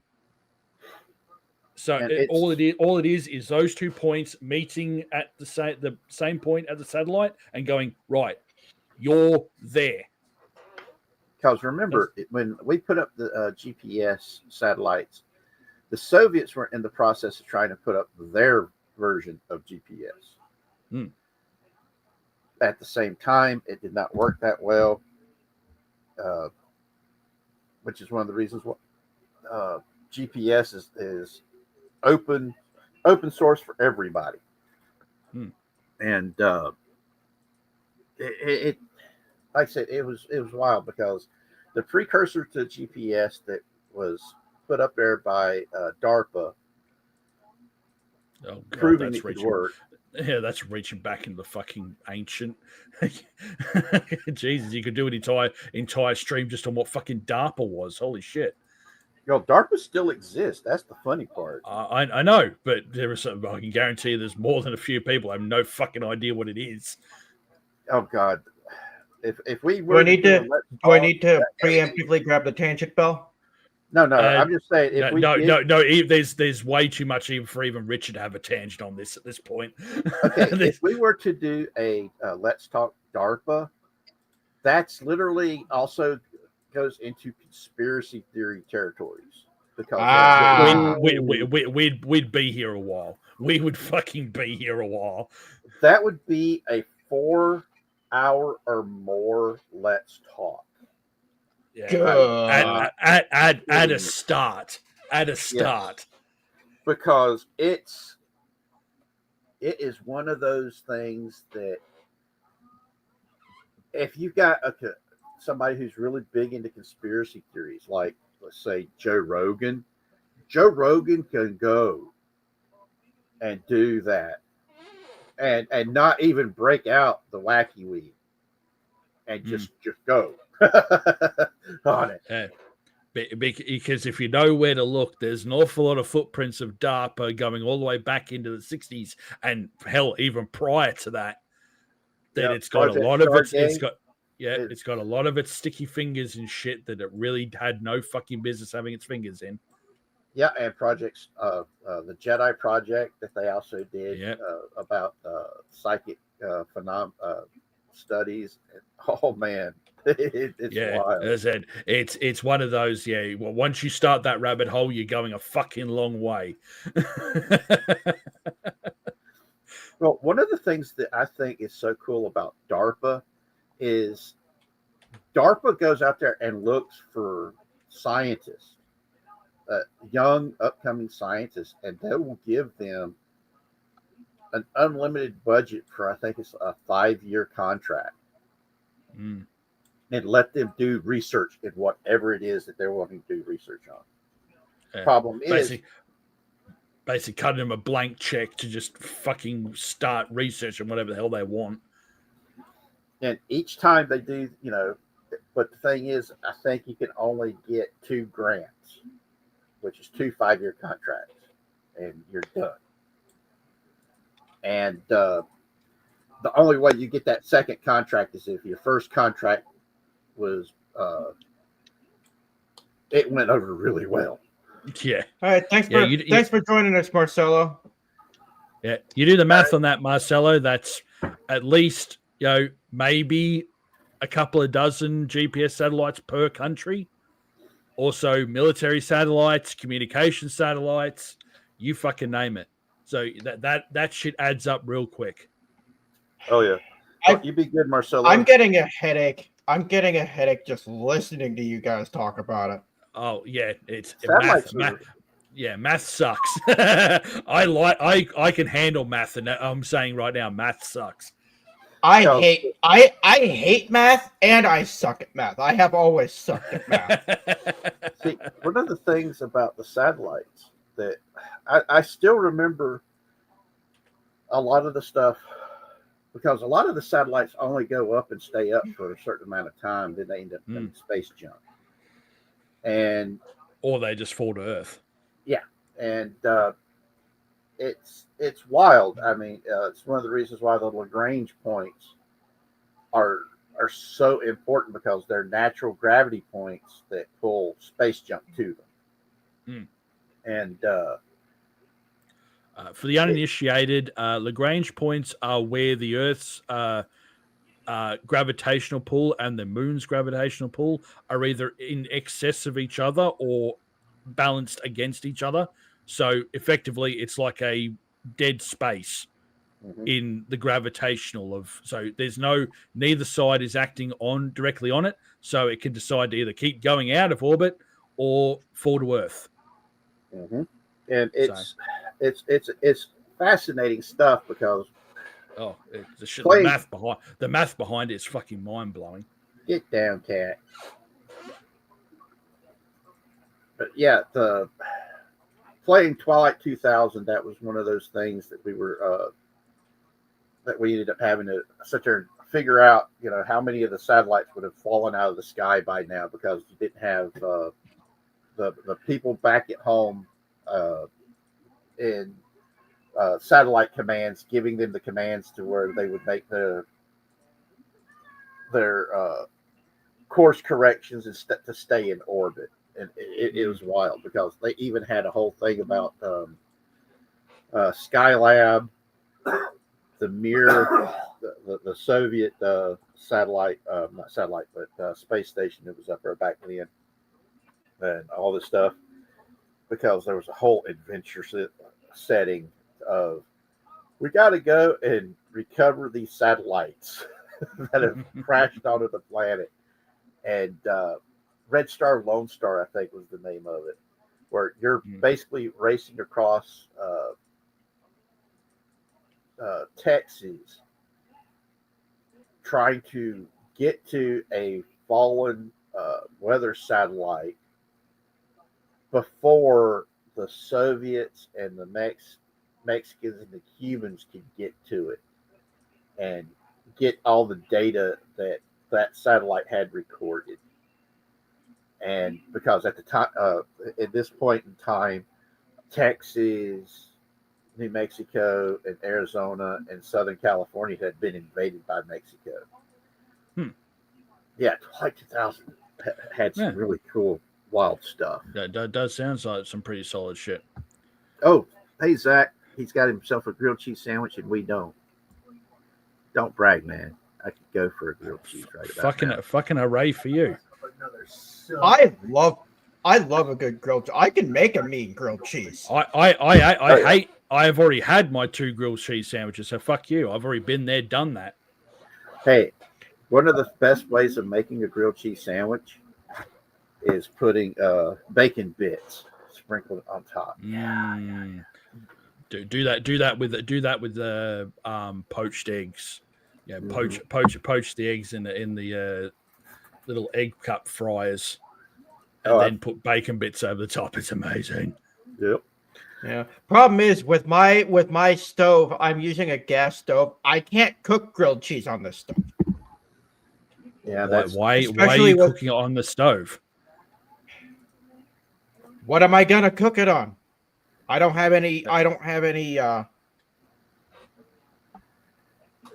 have a griddle. What other suggestions do you have? You have a toaster. You have a microwave. Yeah, that's taking the lazy way out though. I was taught. I was taught how to make a grilled cheese on an electric stove, which the powers that be refuse to get me anything other than wheat bread. Wheat bread does not cook. Wheat bread does not cook well on a gas stove. I have learned that the hard way. Yeah, fair. that's true. If it doesn't work well on the grill, fair. All right, what was our next it's topic? It's like putting gluten-free bread or fucking pumpernickel bread on it. It sucks. Hey, now if you're gonna go with an alternative gluten-free type flour, go with amaranth. Ew. I'm not talking about amaranth. Isn't that a metal band? No, there's a model who goes by that name too. But no, amaranth. No, the flour also tastes like shit. It is pound for pound a survival food. It's one. It tastes like shit. That the American Indians used it all throughout Central and North America and parts of South America. The Spanish conquistadors did everything in their power trying to wipe it out because it was a small amount of amaranth produced more corn and provided more food substance than corn. There's a documentary about it that was really good that I watched 2 weeks ago because I've been looking for something that tastes better than the non-gluten stuff that's come out, and a friend of mine was like, "Hey, try amaranth; it might help you out." And so I started looking. You're better off using cornmeal and corn flour if that's the case. At least it tastes better. Yeah. The Finch King says, "Get a George Foreman grill. Those do make really good. Those make good grilled cheese sandwiches, and they also make really, really good waffles." I have a George Foreman grill, a little bitty one, but I have one. I never even thought of using it to make a grilled cheese. You fool! They work great, man. You can also use, like I said, you can use them to make waffles, and if you do it right, you can use them also to make your. What's the hint? Not in the name. A George Foreman grill. Grilled cheese. Yeah. We do have at least one more topic of conversation though. Yep, right, go for it. Probably a lot more than that, and I'm just missing a few of them. Yeah, because Laura Jane hasn't got back yet, so we can talk about the Hassan Piker and the shot collar with his dog, which really still burns me up, and I want to talk about it. Do we really want to give that asshole airtime? Hey, personally, no. Personally, him, no. But I want to get people to know just how vile of a piece of shit this person is, because the dog deserves justice, man. Well, you get no argument from me on that one. But I'm pushing the whole movement to have Piker neutered. Fuck neutered. Have him taken out back and old yelled. Both barrels between the eyes.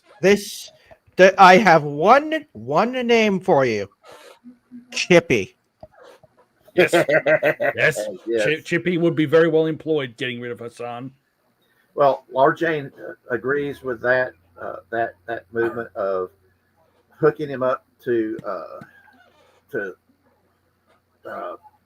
fluids to keep them hydrated while putting them in feet first. But as I keep telling her, Chippy's motto: yum yum, eat 'em up, yum yum, eat 'em up, toss them in feet first. Always feet first. Yeah, don't even give him fluids. Just toss him in feet first and just watch the light leave his eyes. Oh, Asmongold's been doing some really. He's been doing the yeoman work on this one, big time. Oh, he's hated fucking Piker for a fucking dog's age at this point. Well, he's made no secret of how much he fucking despises that guy. Well, Piker is one of the biggest hypocrites on the left. He is the definition of a champagne socialist. Grew up wealthy as all get out.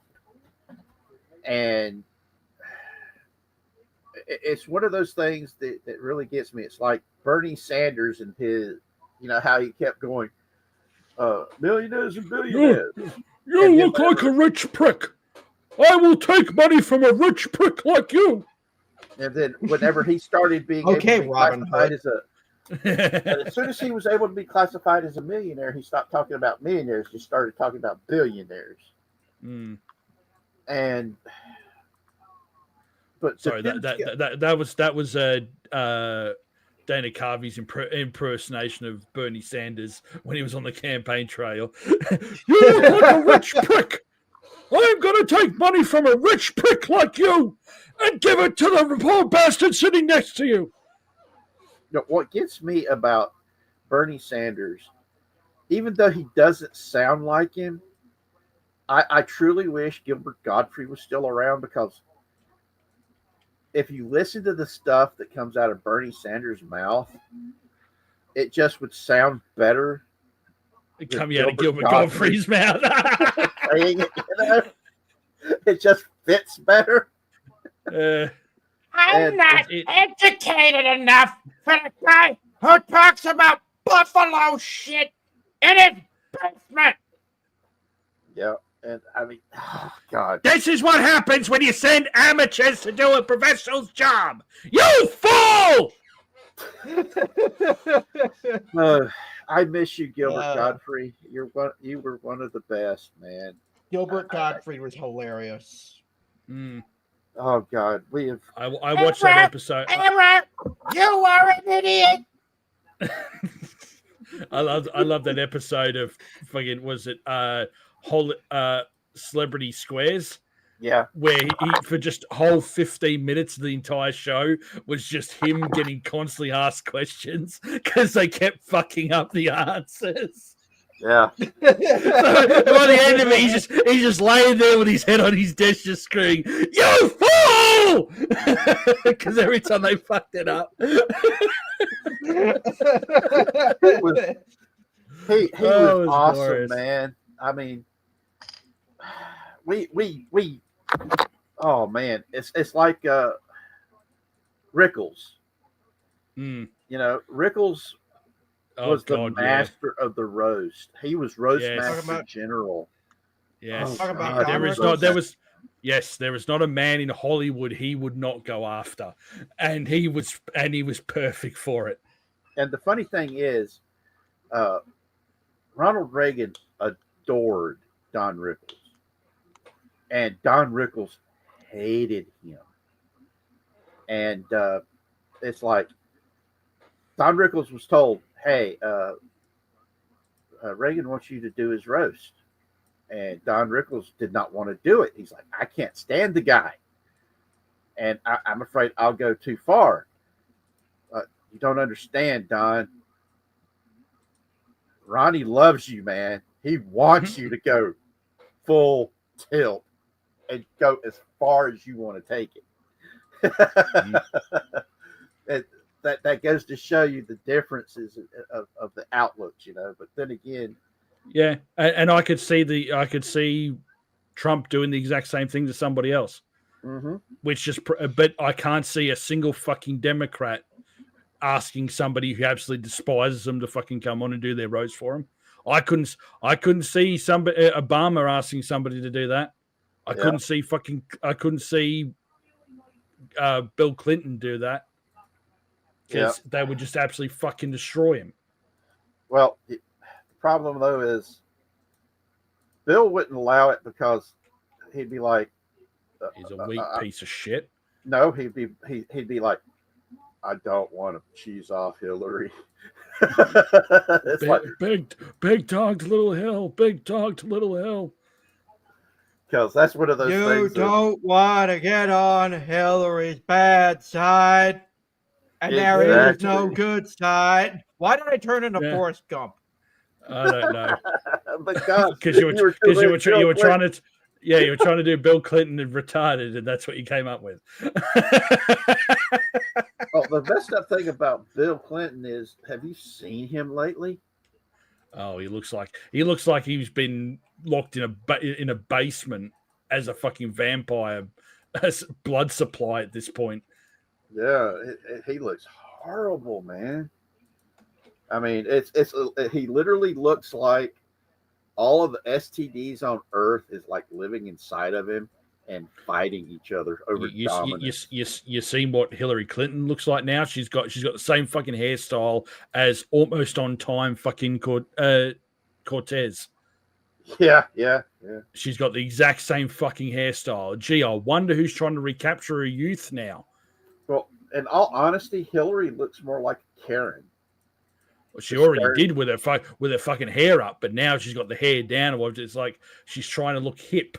She's trying to look like an older version of fucking almost on time Cortez. Well, the thing with Hillary is the fact that she still thinks she has a chance, man. Mm-hmm. I was surprised that she didn't push it, and when it came to Joe Biden, but because she wasn't the one pulling the strings. It was fucking Saint Obama. That's why. Yeah. Obama's one of those. I would love to do a let's talk about Obama and talk about his Nobel Peace Prize. Your channel wouldn't last 5 minutes. Yeah, I know. That's the problem. This would definitely be a Rumble exclusive. Let's talk because during the Obama years, there was enough of the people I served with that was still active duty that talked about the stuff that the Obama administration was doing and the unrestricted drone warfare that he was engaging in and comparing it to how it was done under the George W. Bush administration and how entirely different it was, because during George W. Bush's administration, is there a possibility of any collateral damage happening? Then we're not taking the shot. But during the Obama years, let me get this straight. There's a wedding going on over there, and the best friend of the cousin of this terrorist is going to be there, or possibly is going to be there. Yeah. Let's blow that shit up. That was the Obama years. Why do you think in the Middle East, they hate America so much? Because for a while there, America, it was like, don't piss them off. Don't go home. Just don't piss them off. Don't point a gun at them. If they look at you and say, what you doing? You just put your hands up and smile and go, not doing a thing. Not doing a thing. And they'll leave you alone. But during the Obama years, don't do it, man. Don't do it. But I ain't doing nothing. Like I said, don't do it. They'll take you down. And that's exactly what happened. And all these people that are bitching and moaning about the taking out of the drug dealers down there in Venezuela completely ignore the fact of the stuff that was done during the Obama years, like killing American citizens with a drone strike and then waiting several hours and hitting that spot again when their 16-year-old son showed up to see where their father died. And both times, the location that just got drone strike was crowded as hell. And oh man, Dang-a-lang, dang-a-lang, dang-a-lang. yeah. Okay, Obama was raised You by know a I've been communist. waiting for He that was to a say. communist at heart, and he opened the faucet and let the unwanted into our country too. Mm, Obama loved playing drone wars. Very much, Yep. Siggy. Very much. And it's wild. It really is wild. But anywho, all right, is that all we've got on the whatever docket, or we got other stuff you guys No, want to go I've over?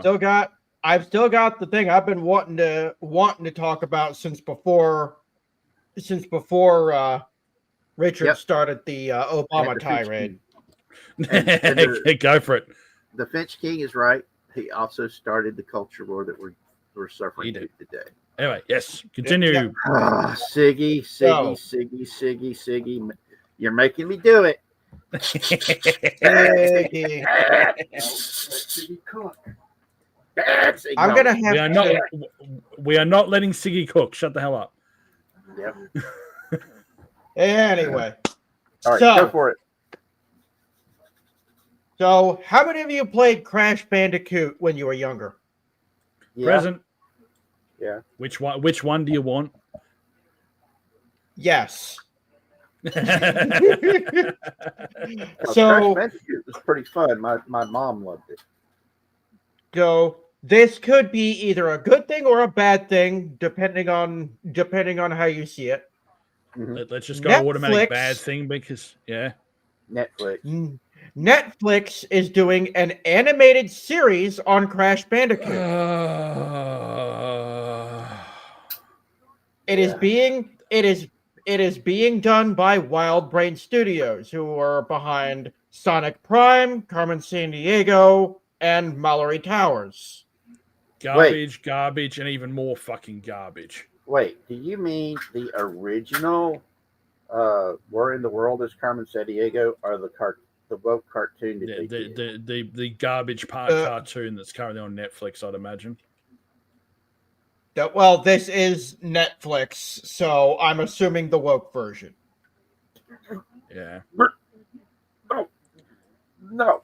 Uh-oh, get the bucket. Get the bucket. He's Yep. about to hurl. Yeah, okay. Yeah, he's about to fucking hurl his No. guts. Yep. No. They took one of the most awesome characters.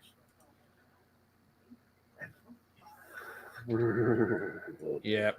So let's just automatically fucking assume this is going to be absolute steaming pile of dog shit. Yep. They're literally trying to do the exact same thing they did with fucking Donkey Kong in the 90s. Yep. There is absolutely no other details about it yet, other than the fact that it's being made by Wild Brain Studios and it's animated. We have no other details yet. Yep, and that can fucking go die in a hole, die in a vine, go kill itself, go die in a fucking hole, and send itself own flowers because nobody fucking else will turn up. And I really, I want them to bring back the original War in the World as Carmen Sandiego. The chief is No, dead. no, you don't, because they'd wokeify it to high heaven. And also the chief's dead. Yeah, I know the chief's dead. I cried. See, Oh God, did I cry when she died? yeah, you can't bring her back if she's dead. She. No, that wouldn't stop Hollywood from trying with deep fake technology, though. Well, she passed away long before all that shit. So good fucking luck with that one. The Yeah, reason why true. I would like to see the reason why I would like to see them bring back War in the World is Carmen Sandiego is because it was one of the most fun, educational game shows that they focused at kids. And even though we were adults in college, we would sit there and watch this thing. And it was hilarious watching college students not knowing geography. Mm. And all of us ex-military types are sitting there. We know the answers. We had already been told whatever you do, don't blurt it out, because this is where the humor is going to come about. We're like, what's that? Just watch. And all these they'd hit pause and try to get the college kids to say the answers. And for all of us ex-military types are sitting there wanting to say the answers. And guys sitting there turning blue, going, I know this answer. Let me say it. And it's like, no. Oh, God. Those were some good memories, man. And then when they did War in Time as Carmen Sandiego, that was even more fun. That was a good game. I remember that was that a really good game. Yeah, that was an amazing game. And just a little anecdote about that game, though. That's just a funny little thing about my sister.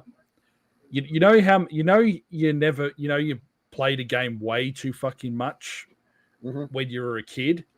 When your sister would sit there and watch you play a game, and as she got a little bit older, she'd try and play the game. But when she got old enough to go to school, is when I was still playing it before she could really play it because she didn't really understand it. There's a bit in the game, as you probably remember, you've got to do the bartering thing. You've got to have one thing, give it to somebody else, get one thing, take it back to somebody else, they give you a thing, and then you give it to somebody else. She saw that and thought that's how you get stuff. As in, you don't use money, that's how you get stuff. Oh, so when she went to school for the first time, my dear little sister decided to go wandering up to the school canteen and handed over her little plastic, tiny little freezer baggie of Cheez-It biscuits over to the people at the counter and ask for about 3 or 4 Redskins in exchange. And there's my happy little ass having to go running across the playground as I'm seeing this, going, oh shit, oh shit, oh shit, oh shit, oh shit, oh shit, oh shit. To very, very quickly grab my sister's hand, take her hand away from the counter before the lady behind the counter flipped her fucking lid, because she probably thought she was having her on. And very, very quickly explained to the woman, I'm very, very sorry. This is my sister. She has been watching me play a game recently, and she has a very wrong idea of how you get things. It is the funniest memory I have ever had of my sister as a child. I have never, ever fucking forgotten it. And I have never let her fucking forget it either. Oh, that is good. That is just too cool. It was one of those moments that you couldn't have scripted it if you fucking tried, and it was just the stupidity of it was just so damn funny. I think I spent the greater part of that playground break just curled up in a corner, laughing my ass off.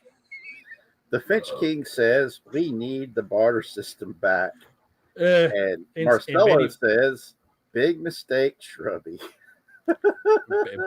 Big mistake. What? Stopping my sister from making a complete ass of herself? I'd say that's not a big mistake. Wrong answer.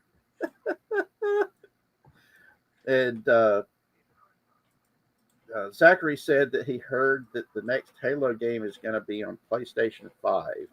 Yep. Oh, that's right. That's another thing I wanted to talk about. I was surprised that was on the first on the list. Yeah, I figured that would be first on your list.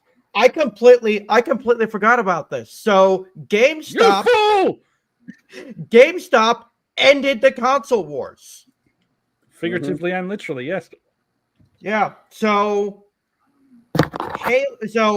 among many other things, that are now no longer console exclusive. Halo is now one of them. Halo is coming to PlayStation. The console wars are officially over. Now, if only someone would tell that to Nintendo. Yeah. Yeah, the only one still pushing the fucking console wars at this point anymore is Nintendo. All right. Yep. Marcelo says, sorry, folks. JD is one. Got to listen in. Eh? Yeah, I don't know what that means. But anyway, like I said, there's several games out there that I can't wait to see. That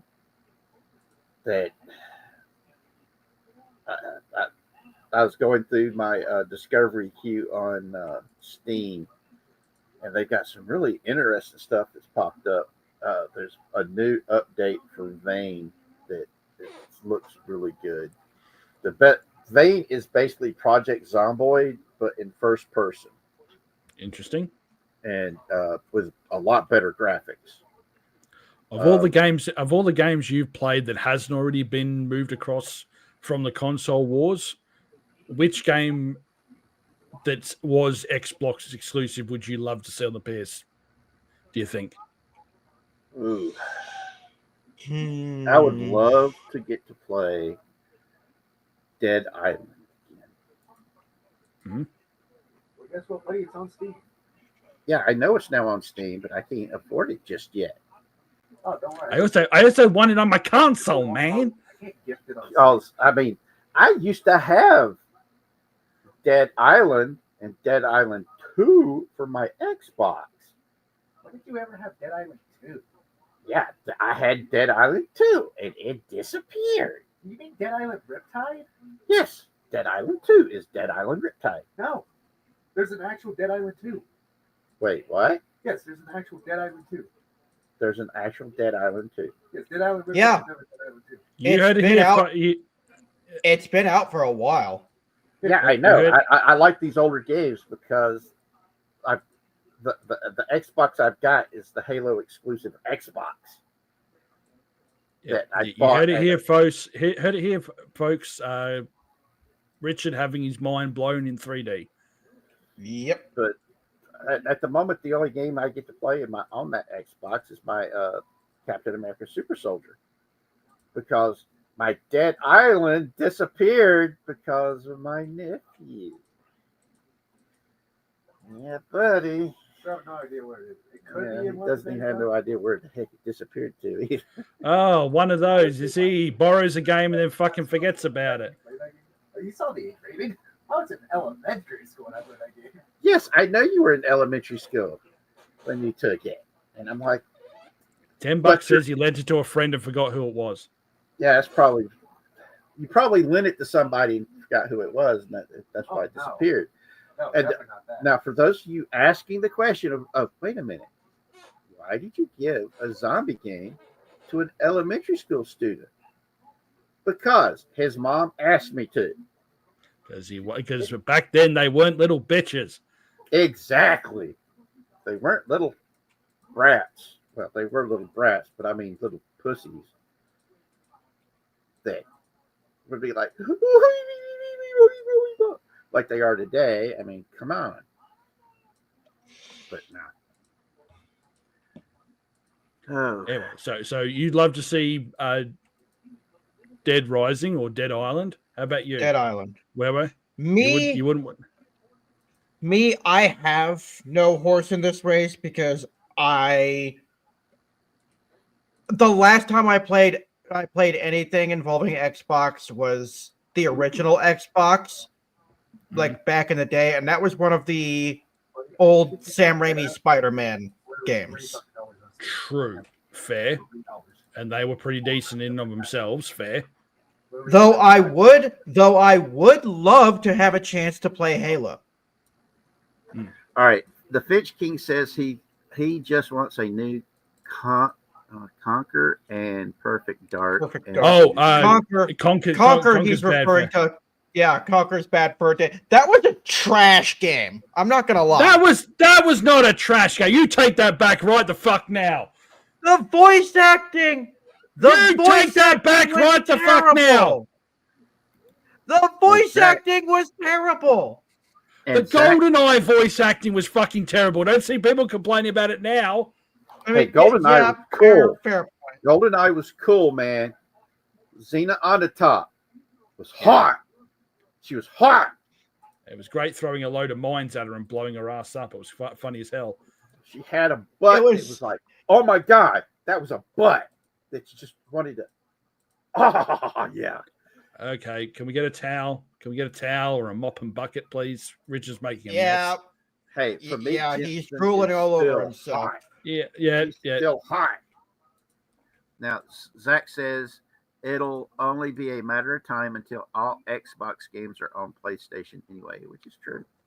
Yeah, Yeah, this is true. we're heading in the right direction with that one. And the Finch King also says he wants Metroid Prime 4. Fair. Considering Okay, how is Metroid the one that has Samus in it? yes, The Samus, hot yes. chick that everybody didn't know that it was a girl until the very Yep. end of it. yep. Yep. Yeah, that was. And now because that's been established and that is a fact, they're leaning so far fucking into it to the point of we don't give a shit. It's a girl anymore. Mhm. Just give her big tits and let her go. Get on with it. Yeah, it's just it. They don't want to do that. Yeah. We can't give you something that leans into the male gaze. That How dare you? makes you want to. But yeah, Why not? Conker's bad. Yeah, Conker's Why bad not? They fur did day. it with Lara Croft. True. No, they have you seen what they've done to Lara Croft? Basically, No, turned her I into don't want to. basically turned her into fucking domestic abuse victim. Yeah, it's not cool. I'm pretty sure in the games Lara Croft is dead.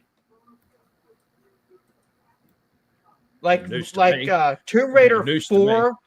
Tomb Raider 4, I think, ended. It was either 4 or 5 that ended with Lara Croft dying. That's news to me. Let's see, where did it go? Give me 1 second, guys. All right. That's not working. I'll do that later. Then again, I feel like there's not many of us left in the world that would get excited over a pair of triangles on a rectangle's chest. Yeah, it just Very true. the Very true. bad pixels was pretty bad, but no, I mean, I remember when that was cutting edge computer graphics, and people don't realize just how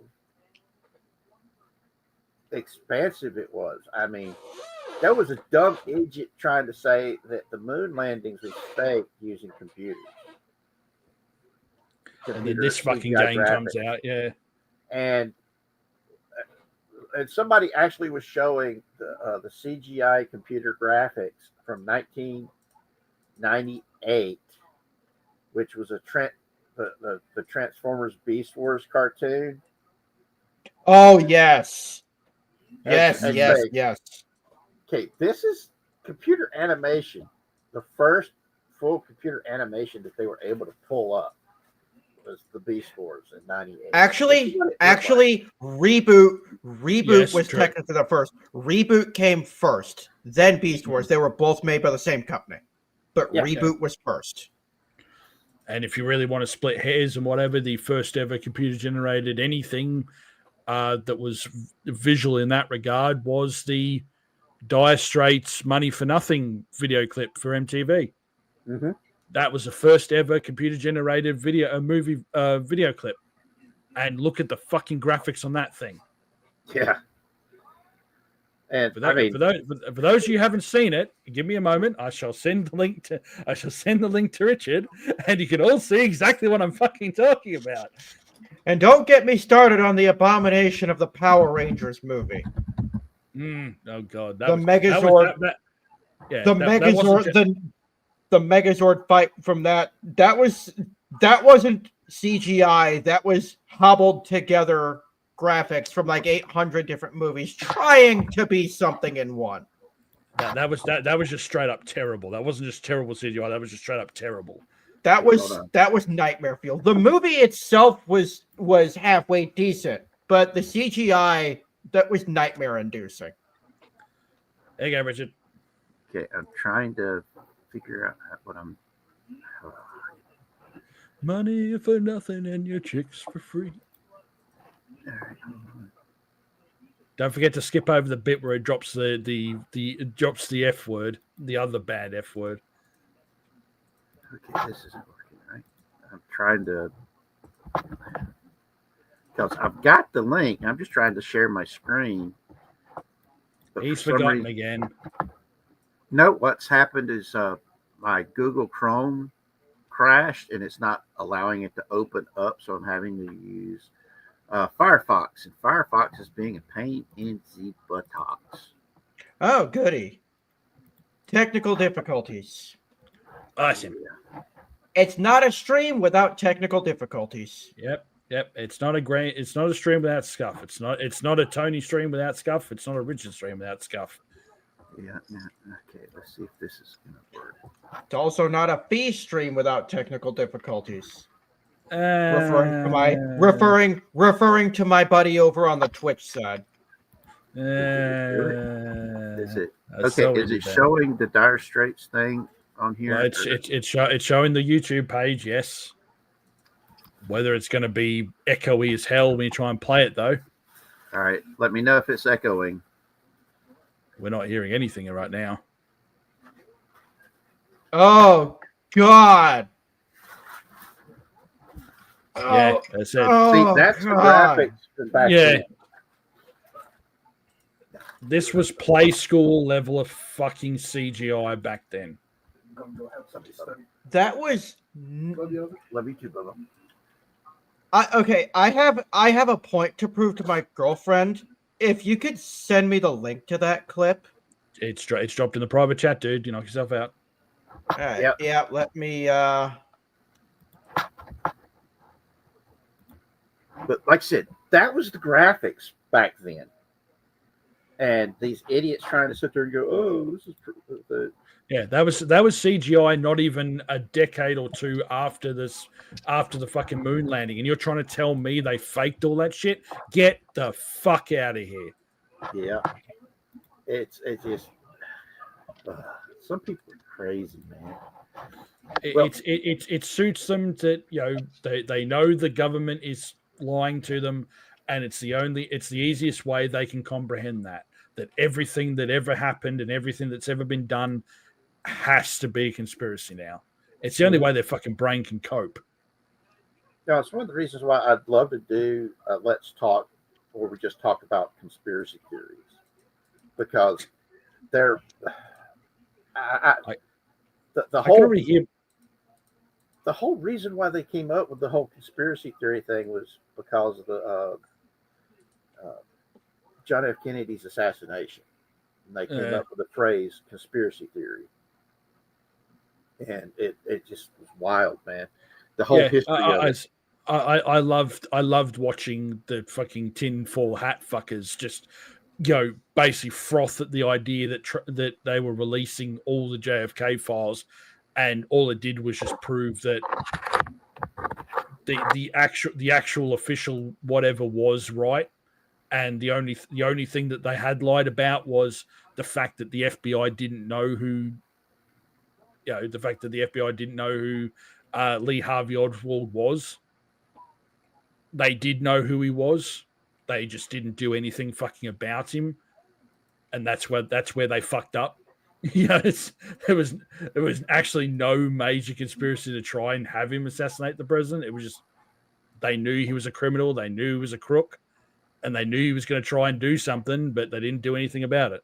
That's it. My grandfather, my maternal grandfather, he went to his grave believing that LBJ had something to do with it, because there was a special team that was supposed to be there to protect military police and military intelligence that was supposed to be there to protect, and they never showed the fuck up. That wouldn't happen to be the A team by any chance, would it? No, it was Da, da, da, da, da, da.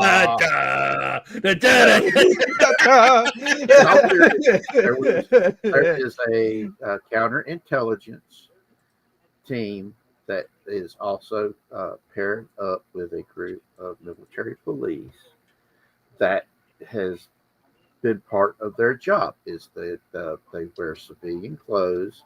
They are out in the crowds acting as security alongside or outside of the Secret Service. Oh, you mean the FBI? You mean the FBI surveillance teams have been around since fucking Hoover? No, no, Yeah, we not already knew about FBI. those. These are actual United States Army military intelligence and military police that do this. Military intelligence. There's a fucking oxymoron if I've ever heard one. And because I knew some of those guys, and that they're very serious about their job, dude. And I had to have a great deal of respect for them because, like I said, they're counterintelligence operatives as well as military police officers, and that was their entire job. And they were not on site when it happened, and they were supposed to be. Go figure. But anywho, it's time to go ahead and close it down because Pop Culture Breakdown should be happening soon. And Actually, it's happening right now. It's been going for like 20 minutes. Oh shit! Oh shit! Oh shit! All right, let's go ahead and start shutting down so everybody can get over to Pop Culture Breakdown. I have an announcement that I'm really, really excited about. Go for it. Go for it. So, on Friday, Halloween night, a lot of you were really excited about the podcast I did with Nick and Zach last month. This month we are doing it again, but I have two other guest stars, Theta of the Grid, and my girlfriend, who will be going by the name Rainbow Sparkle. I'm hoping to get Casey in as well. It depends on whether or not he's awake at the time. But wait, Rainbow Sparkle? It's a long not to be confused with fucking Miss Sparkle, and not to be considered with Rainbow Sparkles from Clownfish TV either. No, Rainbow Sparkle is from you're thinking Twilight Sparkle. Oh, okay, cool. Anyway, it's a very long story but anyway, so me, her, and Theta of the Grid, and hopefully Casey's Creepy Creations, if he can make it in time, are going to be doing an episode of Storming Camelot, talking all about Beetlejuice, specifically the first movie. That's gonna be awesome. I haven't seen the second one. We'll be recording it. We'll be recording it tomorrow, but then it will be going live. It will be going up the very next day on Halloween. Nice. Oh, sweet. A very special Halloween edition of Storming Camelot, and I'm really excited about this one. The first ever Hollywood edition of Stormy Camelot. Yeah. Showtime! Well, what about you, Shrubs? What do you got to shield?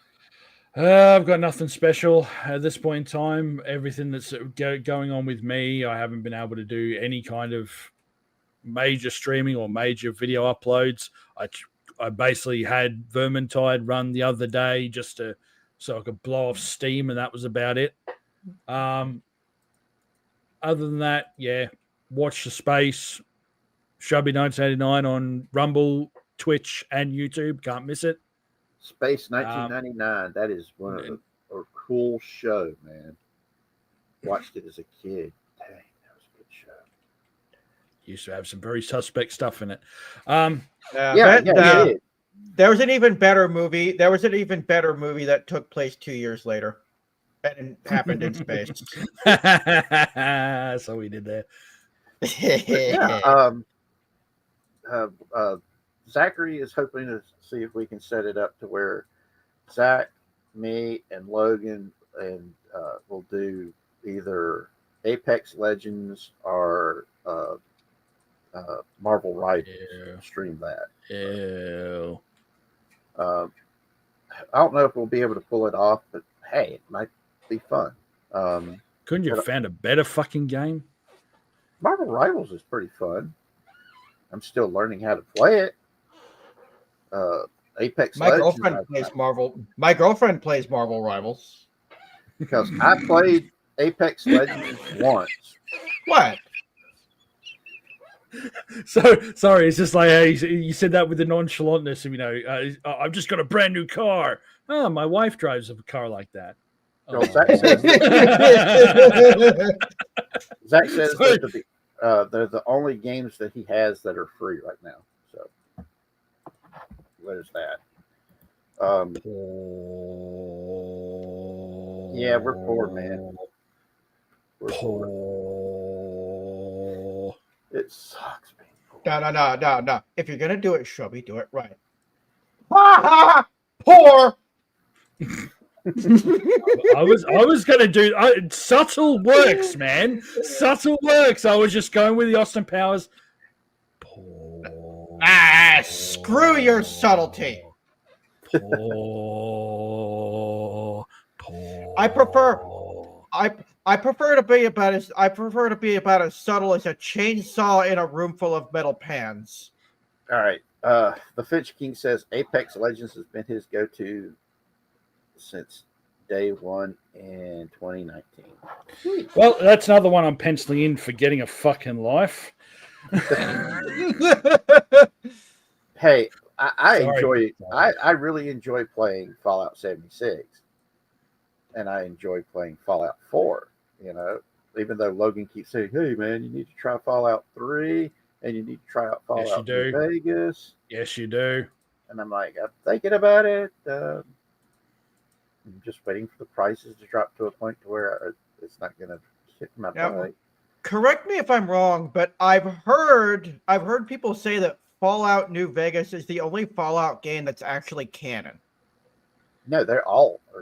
Yeah, The ending of Fallout 4 is they've never said what the canon ending for Fallout 4 is until now. It's one of the Fallout New Vegas is the only one that's actually set in stone. That is correct. Fallout 3, it's a bit open ended. So again, there's really no hard and fast canon ending. Yes, and as Richard says, Fallout 4, yeah, has multiple endings. It's multiple endings anyway. So it's pretty much choose your own. At least it's more canon than Half-Life 3. Oh, don't do that to us, man. Fucking killing my soul over here. Seriously. Oh, that hurts. That hurts, man.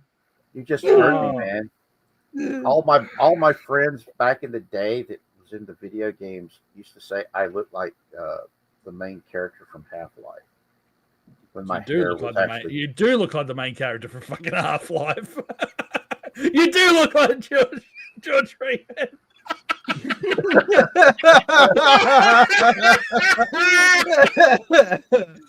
How did I not notice that before? My hair's turned white. That's why. I would have gone towards the professor with the white hair, but yeah, fair. Anyway, I believe it's wrap-up time. Indeed. Yes. Pop culture breakdown. Go, all right, everybody. Remember how I usually end these things. This world needs a lot more love. So what we're going to need to do is be the positive change we want to see in the world. And that's going to be the only way we're going to make things right, is by being an example to others. Treat people with love and respect.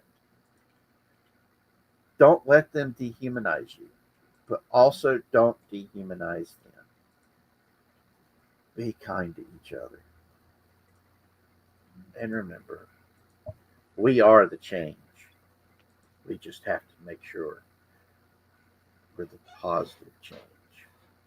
So be good, everybody, and know that you are not alone and that you are most definitely loved.